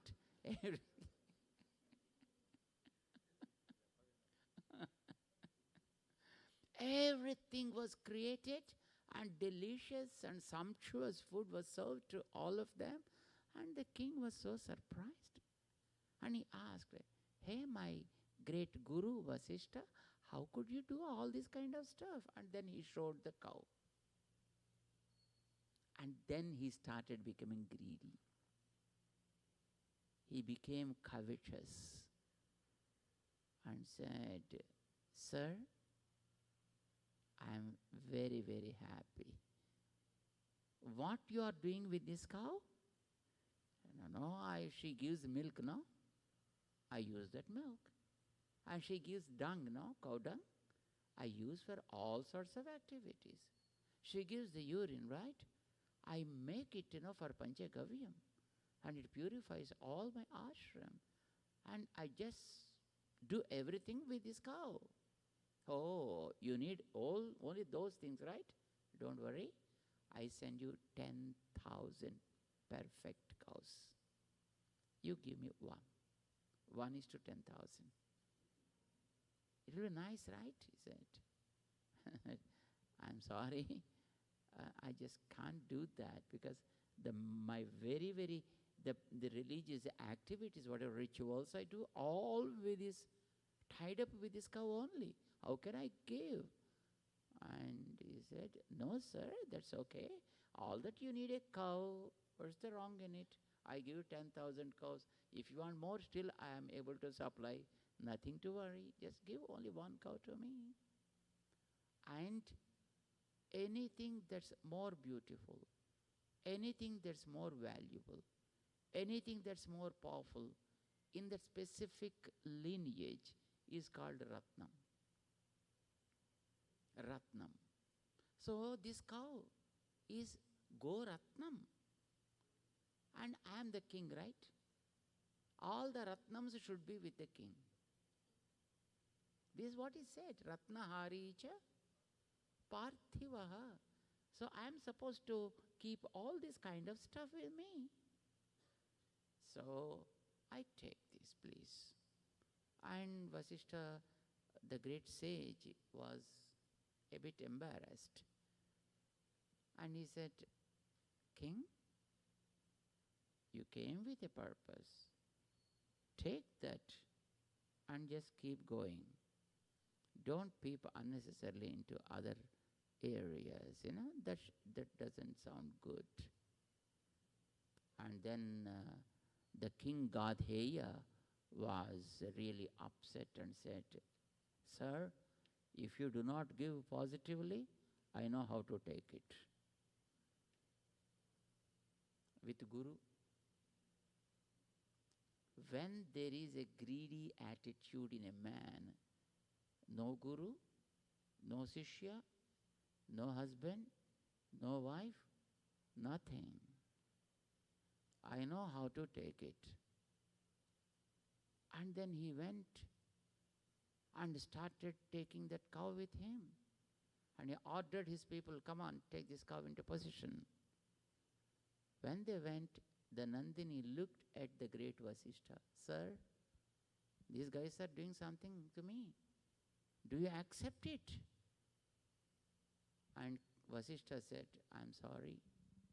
I am a sadhu. What can I do? He got so much muscle power. I'm not having muscle power with me. How can I do anything? Okay. If you cannot do anything, do you permit me to take care of myself?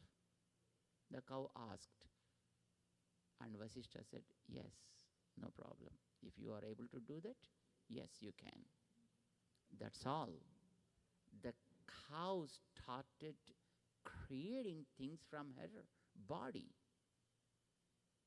From every part of her body, so many battalions came out. They became different people whom we see today with different names.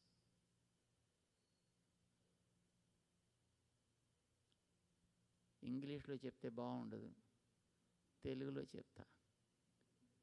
నల్లోళ్ళు, మిగతా దేశపోళ్ళు అందరూ దాంట్లోంచి పుట్టినోళ్ళే. అందరూ దాంట్లోంచి పుట్టినోళ్ళే. ఎంతమంది పుట్టారో తెలీదు. No count. Those many people came out of Nandini and their power was so unimaginable, and they just within no time drove all the Vishwamitra's warriors back. And Vishwamitra felt so insulted. And he said, is this power? And then he started fighting with his dhanush. Became useless. And then he went into the forest and said, I want to capture the entire archery with me. He started doing tapas for the grace of Mahasiva. And then he got the boons from him. The entire archery, what you call Dhanusastra, will be in your palm. And then he came again back to Vasishtha's ashram, started disturbing the stuff. But Vishwamitra didn't say anything. All that he kept his dandam. They keep a dandam, with them for doing the penance. He kept his dandam, and that's all. Whatever the arrows throw against Vasishtha, all they were absorbed by the dandam. Just simply gone into that. Including the most powerful astra called Brahmastra.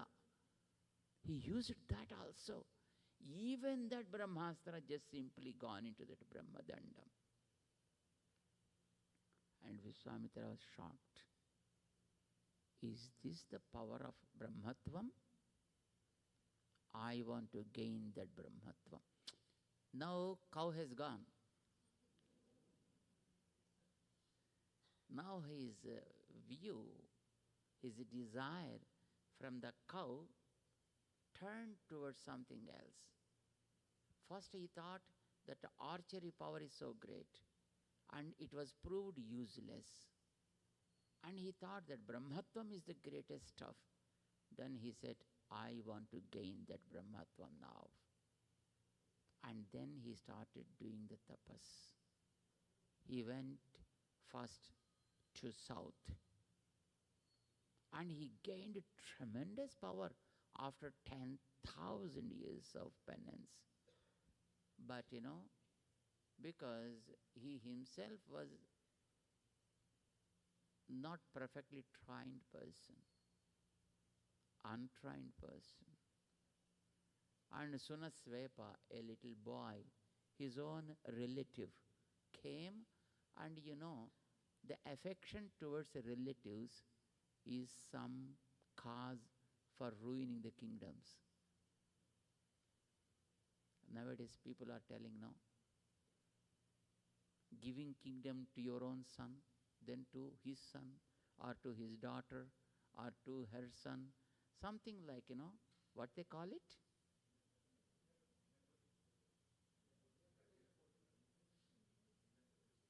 Varasatvam. Inheritance. Inheritance is a wrong practice. Yes, if they are good, it is okay. But if they are bad, still giving them is a wrong thing. But Vishwamitra, the Gadheya, he was then Gadheya only. He was not an exemption for that in spite of his tapas. And he fell in love with his nephew called Sunasvepa and gave his tapas to him. Gone. All the tapas has gone simply. And then he said, no, this southern direction is bad. Going towards south is bad. Let me go to west. He went to west. And then he did penance. And there appeared a beautiful lady called Manaka. Gone the whole tapas. And said, see, even the west also is bad. And then he left the west. And then he went to north. And then he did a very great tapas. First, covetous. Then a relationship. Then lust. And then he went to north and did tapas. This time he was pretty careful. He didn't want to allow anybody to disturb him at all. And then Indra sent Rambha to him. And he was able to understand, yes, once, this is the guy who disturbed me. Now again he sent this lady, and just by his vision, she turned her into a stone. Gone. What happened? Again tapas is gone. Anger. Anger. Kama. Krodha. Lobha. Moha. Each one at one direction, disturbed him, damaged the whole power that he attained. But he did not give us his hope. He was pretty much optimistic. And he said, let me try. And then he went to east. And then he started doing penance there.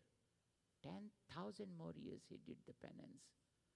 And then after 10,000 years, he wanted to complete his tapas and wanted to eat this much of food. He just took to his hand. Meanwhile came a great sage. He didn't know who that guy was. And asked for some food, bhiksha. And because he got a lot of tapas, and he was able to understand the one who came there was none else than Indra himself. He would have cursed him. But he said, no, I should not. I should not curse anybody. I should not throw any anger also. And he just controlled himself. And whatever he asked, simply gave it to him. And went into tapas again. Indra was very much pleased. Recommended to Brahma. And Brahma came. You became Maharshi now. Chi. In spite of all this effort, only Maharshi. So, unhappiness is one of the reasons. And again he started doing tapas.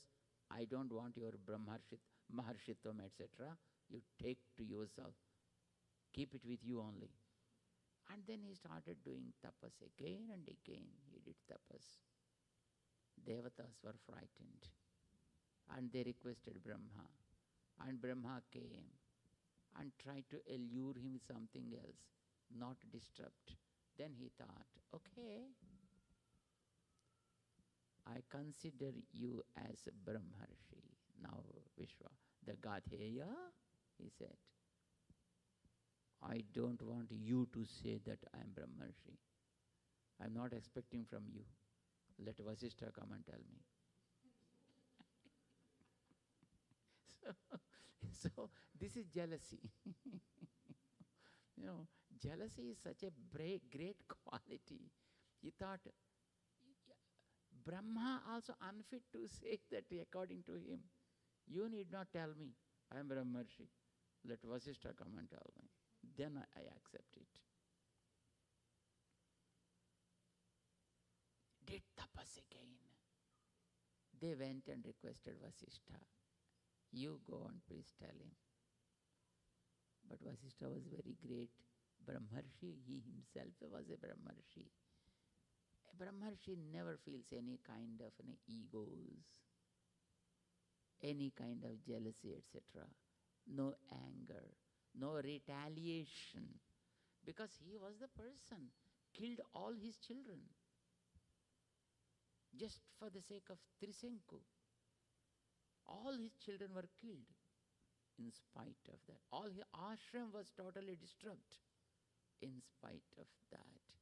So much damage was done to him in spite of that. He didn't say anything and said, okay, what is the wrong in it? After all, he did tapas, gained something. And he said, hey Vishwamitra, hey Gadheya, yeah, you can become Brahmarshi now. When Vasishtha, great sage, said, then the whole thing was transformed in him. Whole thing was transformed because of his tapas, because of his acquiring all the qualities. Immediately he did Pada Puja to Vasishtha. See, that's the greatness. He did Namaskaram, Sastangam he did, and did Pada Puja and sought his blessings. Till now it was jealousy, but now the jealousy also has gone from him. He did Namaskaram to Vasishtha and sought his grace and sought his blessings. And Vasishtha just simply gave them, said, okay, be good, do good. That's what I expect. Then he went to Ayodhya. Now he came to a stage where no inner disturbances will impact on him. He is totally purified from within. And then he went to Dasaratha and asked for his children, Rama. First he asked only for Rama. Of course he got two. Rama and Lakshmana both came with him. Taking them to him, and he taught them all the things that are necessary for becoming a man. For Rama to become a real man. For Rama to achieve his mission. For Rama to prove himself as a real man. Whatever are needed, all that skill was provided by Vishwamitra. By Gadheya, let us say, still he did not become Vishwamitra. He was still Gadheya only. And Rama became his disciple. After becoming disciple, I think any teacher becomes proud, right? When a person like Rama became my disciple, what more I need? He became so great now. It was then another test for Gadheya. What was the test? He went to Mithila. And then there was another minister of Janaka called Setananda. That Setananda asked Janaka to go and receive Vishwamitra. Now that Gadheya, of course, is Gadheya only. Gadheya, and just bring him, offer all things that are required. And Janaka did so. Next morning, when a big sabha was organized, and he asked that Gadheya to sit in his chair, and his new disciples, Rama and Lakshmana, were sitting next to him, and then he said, "Hey, my beloved king, Janaka, I want to tell something about this great sage." But Janaka said, "No, I know about him because, he went to south, west, north, and whatever happened all the time. You knowing is not important, my beloved king. I need to tell you something about him." Janaka was pretty much interested in knowing who those two guys are, because his concern is his daughter, Sita.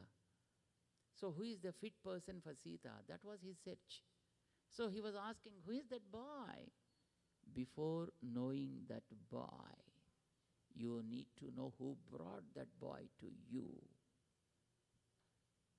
If that boy is Rama, the Lord himself, the one who brings that Rama to you, the one who accompanies the Lord to you, is the great Guru. You need to know first about the Guru, and you need to understand all about him. And from that Guru, you need to understand the Parampara, the lineage of Gurus.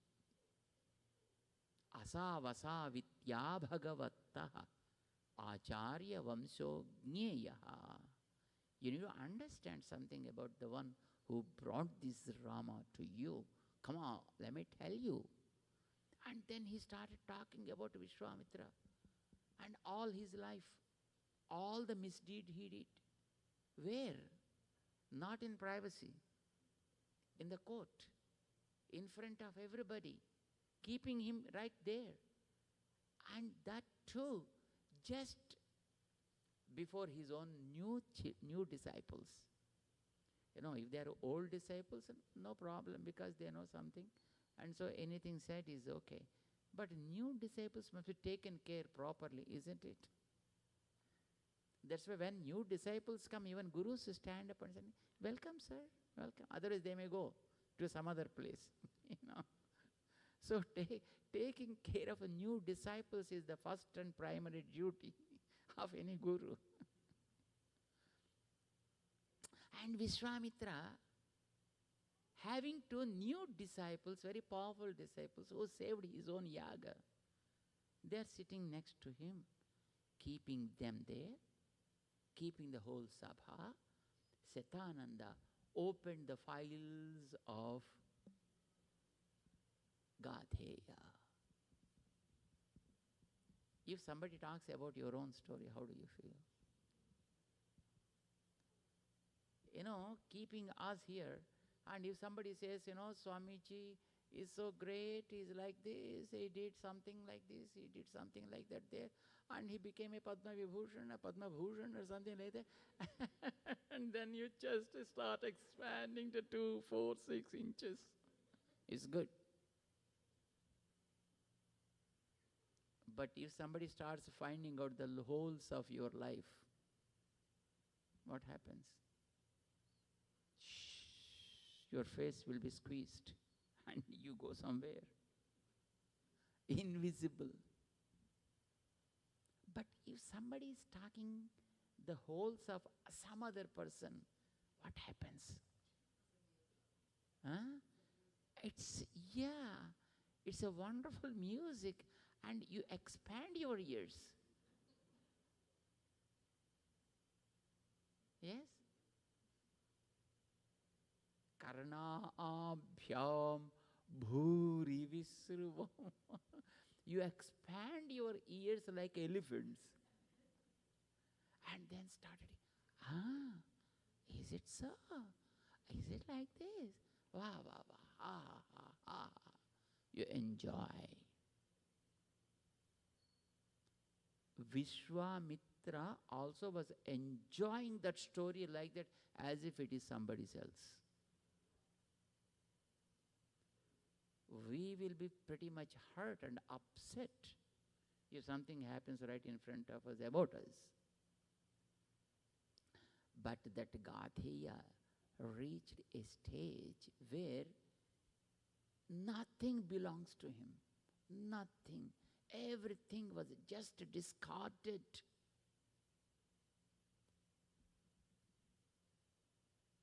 And maybe somebody is telling something about some other. He also became a witness to just listen to the story of what Satananda was explaining to Janaka and just was enjoying. Even no reactions. Sometimes, for the sake of sabha, even though you don't like, but you feel like, you pose.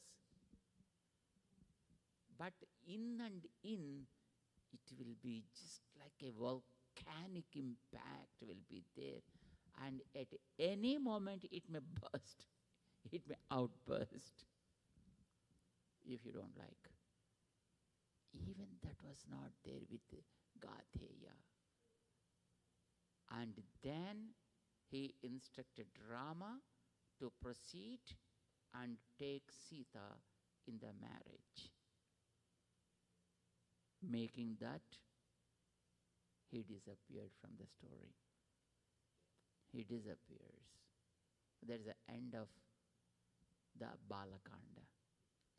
All that is about a great sage, Vishwamitra. From scratches, from a normal personality to a stage where nothing will impact him at all. Neither criticism, tulya ninda, stutihi, mauni. Neither criticism nor praise will disturb him, because it is for something else. I am not connected to the body. I am beyond the body. I am connected to the inner power, God. And anything that came is, yes, probably because of the nature. And it is the nature that should take care. I am not related to that. He became a great personality like that. When such a person becomes a model for others. You know the Sampanga flower, right? If it is having the fragrance from within, you need not grasp something from that. It throws the fragrance to the entire atmosphere. All around it will be filled up with that fragrance, right? If it is really inside that, if it is filled up with that. So, Gatheya, the great king, out of his own effort, he was able to overcome all sorts of emotional disturbances from within. He conquered over all those kama, krodha, lobha, moha, mada, matsarya. All these things are just conquered by him, and he became a mauni. Tulya ninda stutihi mauni. He was able to remain like that. And such person will be able to guide us. And he remained a Bala. What does it Bala means? Bala is a child. What is the nature of a child?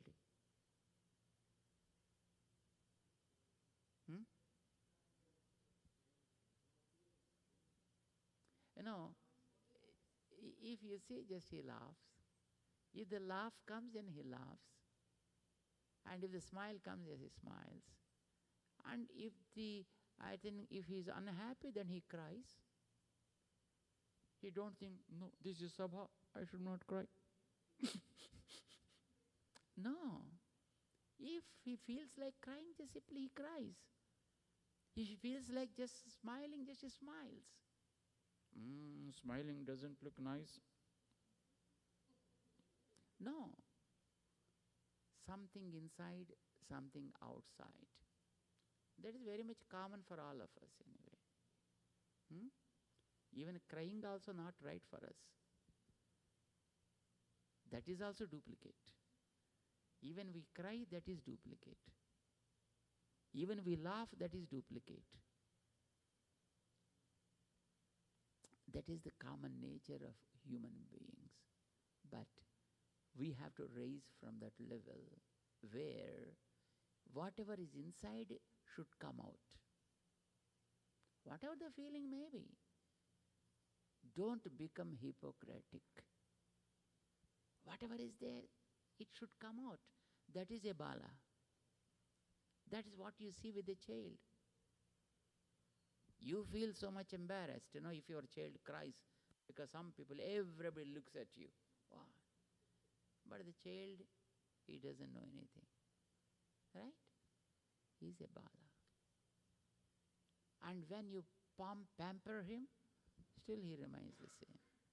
Sometimes when the baby is so cute, and you say, oh, so beautiful, so cute, the baby, the nose is so nice, the cheeks are so good, the curling hair is so beautiful. No reaction. If it is you, when they say, then you start just dressing your hair.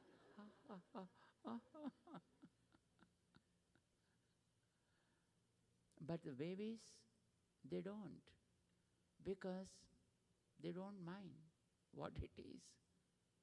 When you praise, or sometimes, the friends and other things, Vedhava, say, Ore Buddhilin Vedhava, Orina Bangaru Konda, Ore Vedhava. You say Vedhava or you say Bangaru Konda, both are same for him. He never responds for criticism or praise. Not getting disturbed with them. And having the three instruments in tune to each other. Whatever he thinks, that's whatever he expresses. Whatever he expresses, that's what he does. Manasyekam, vachasyekam, karmani ekam. All the three will be matching with each other. That is the child. And even you praise, it doesn't care. That's the baby. Vishwamitra became such a kind of great person. So the great sages thought he should not be called as Gadheya. And because of his greatness, he became teacher, guru to even Rama. Rama chose him as his guru and became so loyal to that great sage, saying, Imosma munisardula kinkarau samupasthito. You asked for one. Hey, great Vishwamitra, you came to your dad, came my dad, and asked for one. Buy one, get one. You asked for one, we too came to you. And that too, samupasthito, just in your presence, at your beck and call, at your command, we are here, surrendered totally to you. You instruct something, it is done. No questions are asked. Are disciples like that? Do you see disciples will be like that? Nowadays, disciples are the, people to command anything, the orders to the Guru. And if Guru does those commands, Guru follow those commands, then they accept him as Guru. If Guru says, no, not to be like that, then you say, bye-bye. Bye-bye. There are hundreds of Gurus for me. I can go for one more Guru. Why I need you? That's why Gurus are pretty careful nowadays with regard to the disciples, As in business there is a rule. Customer is your God. Customer is your God. Take care. Otherwise, there are hundreds of people to take care of them. Disciples are like that nowadays. Take care of the disciples. Otherwise, there are hundreds of gurus, They go in search of those gurus. Rama said, Kinkaro samupasthito. We are kinkaras. Kinkara means you order something, we do it with no question and come back to you and ask for some other service. Kim Karavani. Kim Karavani. One who asks constantly, Kim Karavani, what can I do? He is called Kinkara. I think only one guru is like that, whose disciples follow very strictly, is Yamaraj. Yamaraj. His disciples are very nice, and when he commands them to, come on, bring that guy at 324.5, that's it. Exactly at that moment they take that guy with no second thought, no mercies, no compassion, no requests, no recommendations, nothing. So probably the name became fixed on those people like Yama Kinkaras. Are we called Kinkaras? No. We dictate to the Guru. We don't follow the dictation of Guru, But Rama said, we are Kinkarau too. Samupasthitau, at your beck and call. Ajñapaya yadheshtam vai. Just you instruct, it is done with no question. What, Guruji? You asked my father only for 10 days. You would have asked for 10 years to keep with you. Why did you ask only for 10 days? This is what Rama said. Taking these words literally, our Chinnajeeyar Swamiji, because from that day onwards, Rama was not really happy, because he said, you asked for 10 years. You asked only for 10 days. Nobody asked later for 10 years. And Swamiji thought, our Chinnajeeyar Swamiji thought, okay. Then Swamiji asked, hey Ram, take care of these Ramakratus for 10 years. 10 years. Swamiji did Ramakratus for 10 years, non-stop, started in 1960 and continued through 69, end of 69. Of course, it is only 108 kratus officially, but unofficially he added another 20 more kratus. That means the practice that happened was continuing even after 108. The Tirupati 108th kratu completed also, Swamiji did not stop. Because people were asking and he was continuing. 20 more kratus were conducted by him. 10 years. Probably Rama was very much pleased. After that Vishwamitra, our Chinnajeeyar Swamiji again, requested Rama to be like that, and he did so. That is Bala. Such a great person is fit to be a guru, and you need to seek his guidance. that makes you to become Rama. You also should become Rama, right? What does it mean by Rama? One who is able to please everybody. Ramante asmin iti Ramaha. Everybody should be pleasing in him. Are we like that? Everybody means not those who love him, even those who hate him also. Including Ravana, was not able to hate Rama. You understand? Even Surpanaka, whose nose and ears were cut, even she also was not able to scold Rama. Vali, who was shooted down, also was not able to scold Rama. Because Ramante Sarve Asmin. Everybody will be pleased in him because, not just because of his charming personality,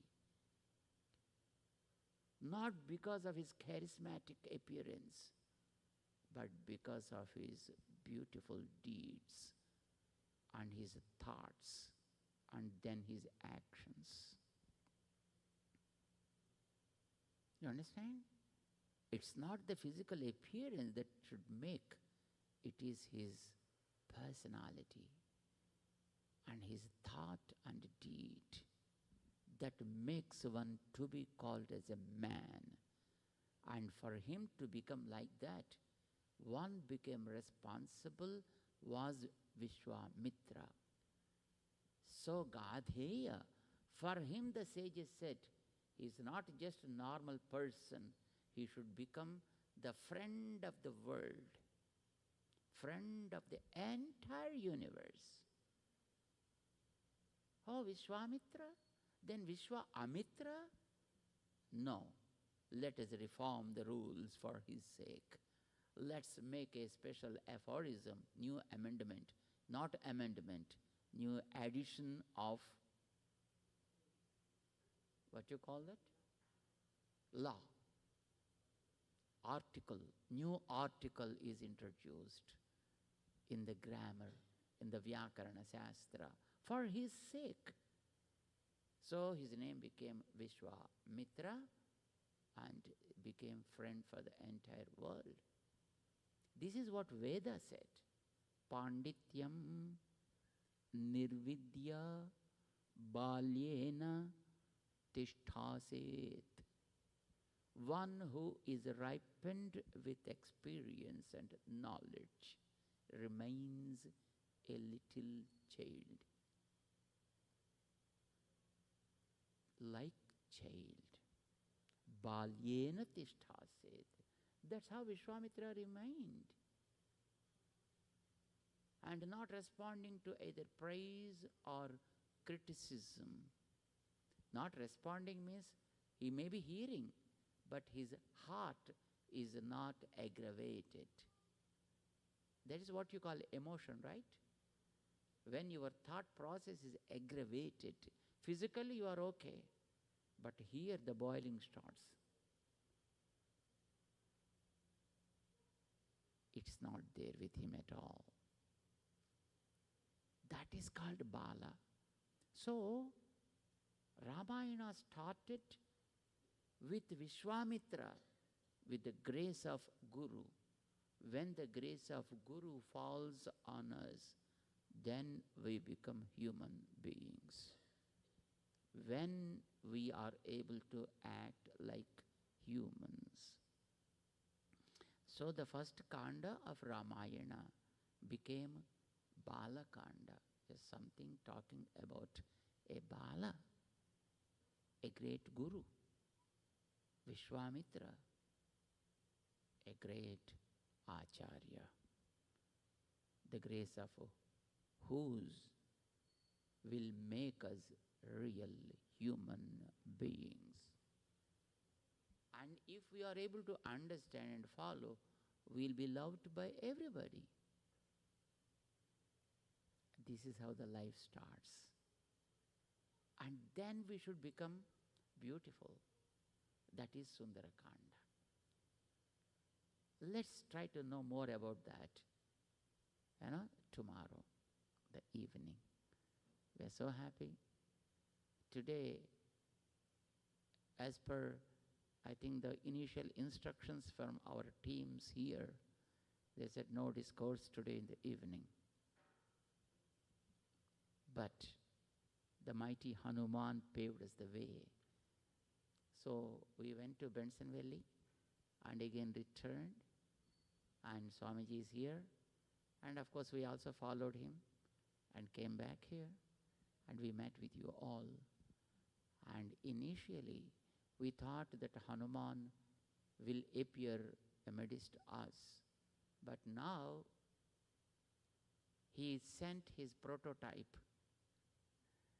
and in a small form he appeared, of course, amidst us, but he is waiting for something more to happen with all of us, and he is trying to nurture us for his arrival.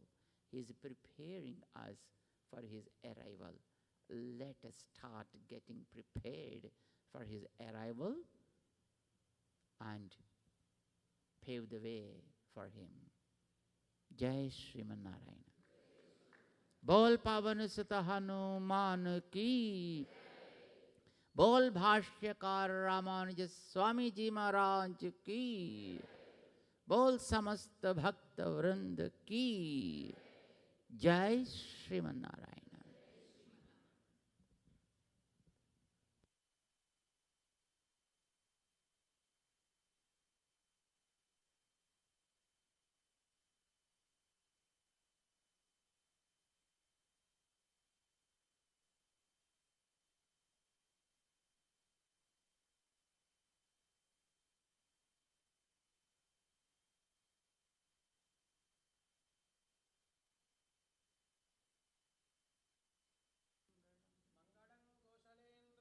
महनीय गुणात्मने चक्रवर्ती तनूजाय सार्वभौमाय मंगलम्।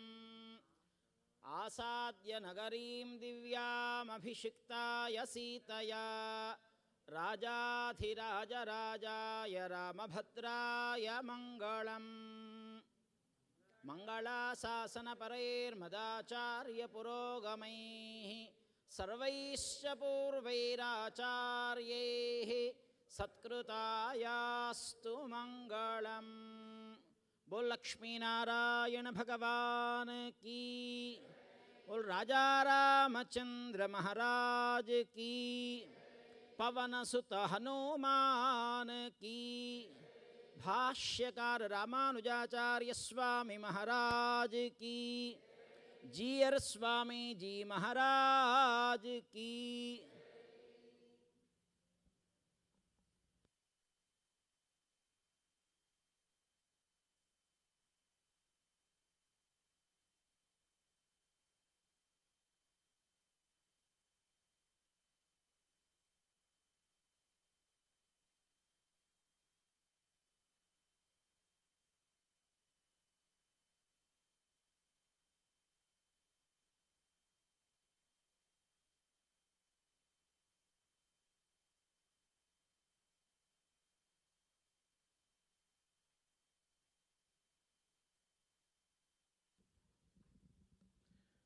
జయ శ్రీమన్నారాయణ. మన వచ్చిన వారందరికీ కూడా ఇక్కడ ప్రసాద కార్యక్రమాన్ని కూడా ఏర్పాటు చేయడం జరిగింది. అలాగే మనకి సుమారు రేపు 8:30 గంటల నుంచి సంక్షేప రామాయణ కార్యక్రమాన్ని మనం ఇక్కడ ప్రారంభించుకుంటాం. సుమారు ఉదయం తీర్థగోష్ఠి 7:30 గంటల నుంచి ఇక్కడ ఆరాధన కార్యక్రమాలు. జయ Srimannarayana.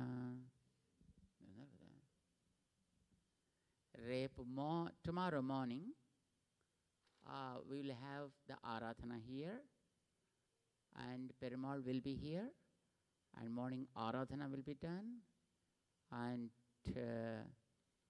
possibly the Seva column will be there from 8 to 8:30, And from 8:30 onwards, we are joining in chanting Sankshepa Ramayanam together.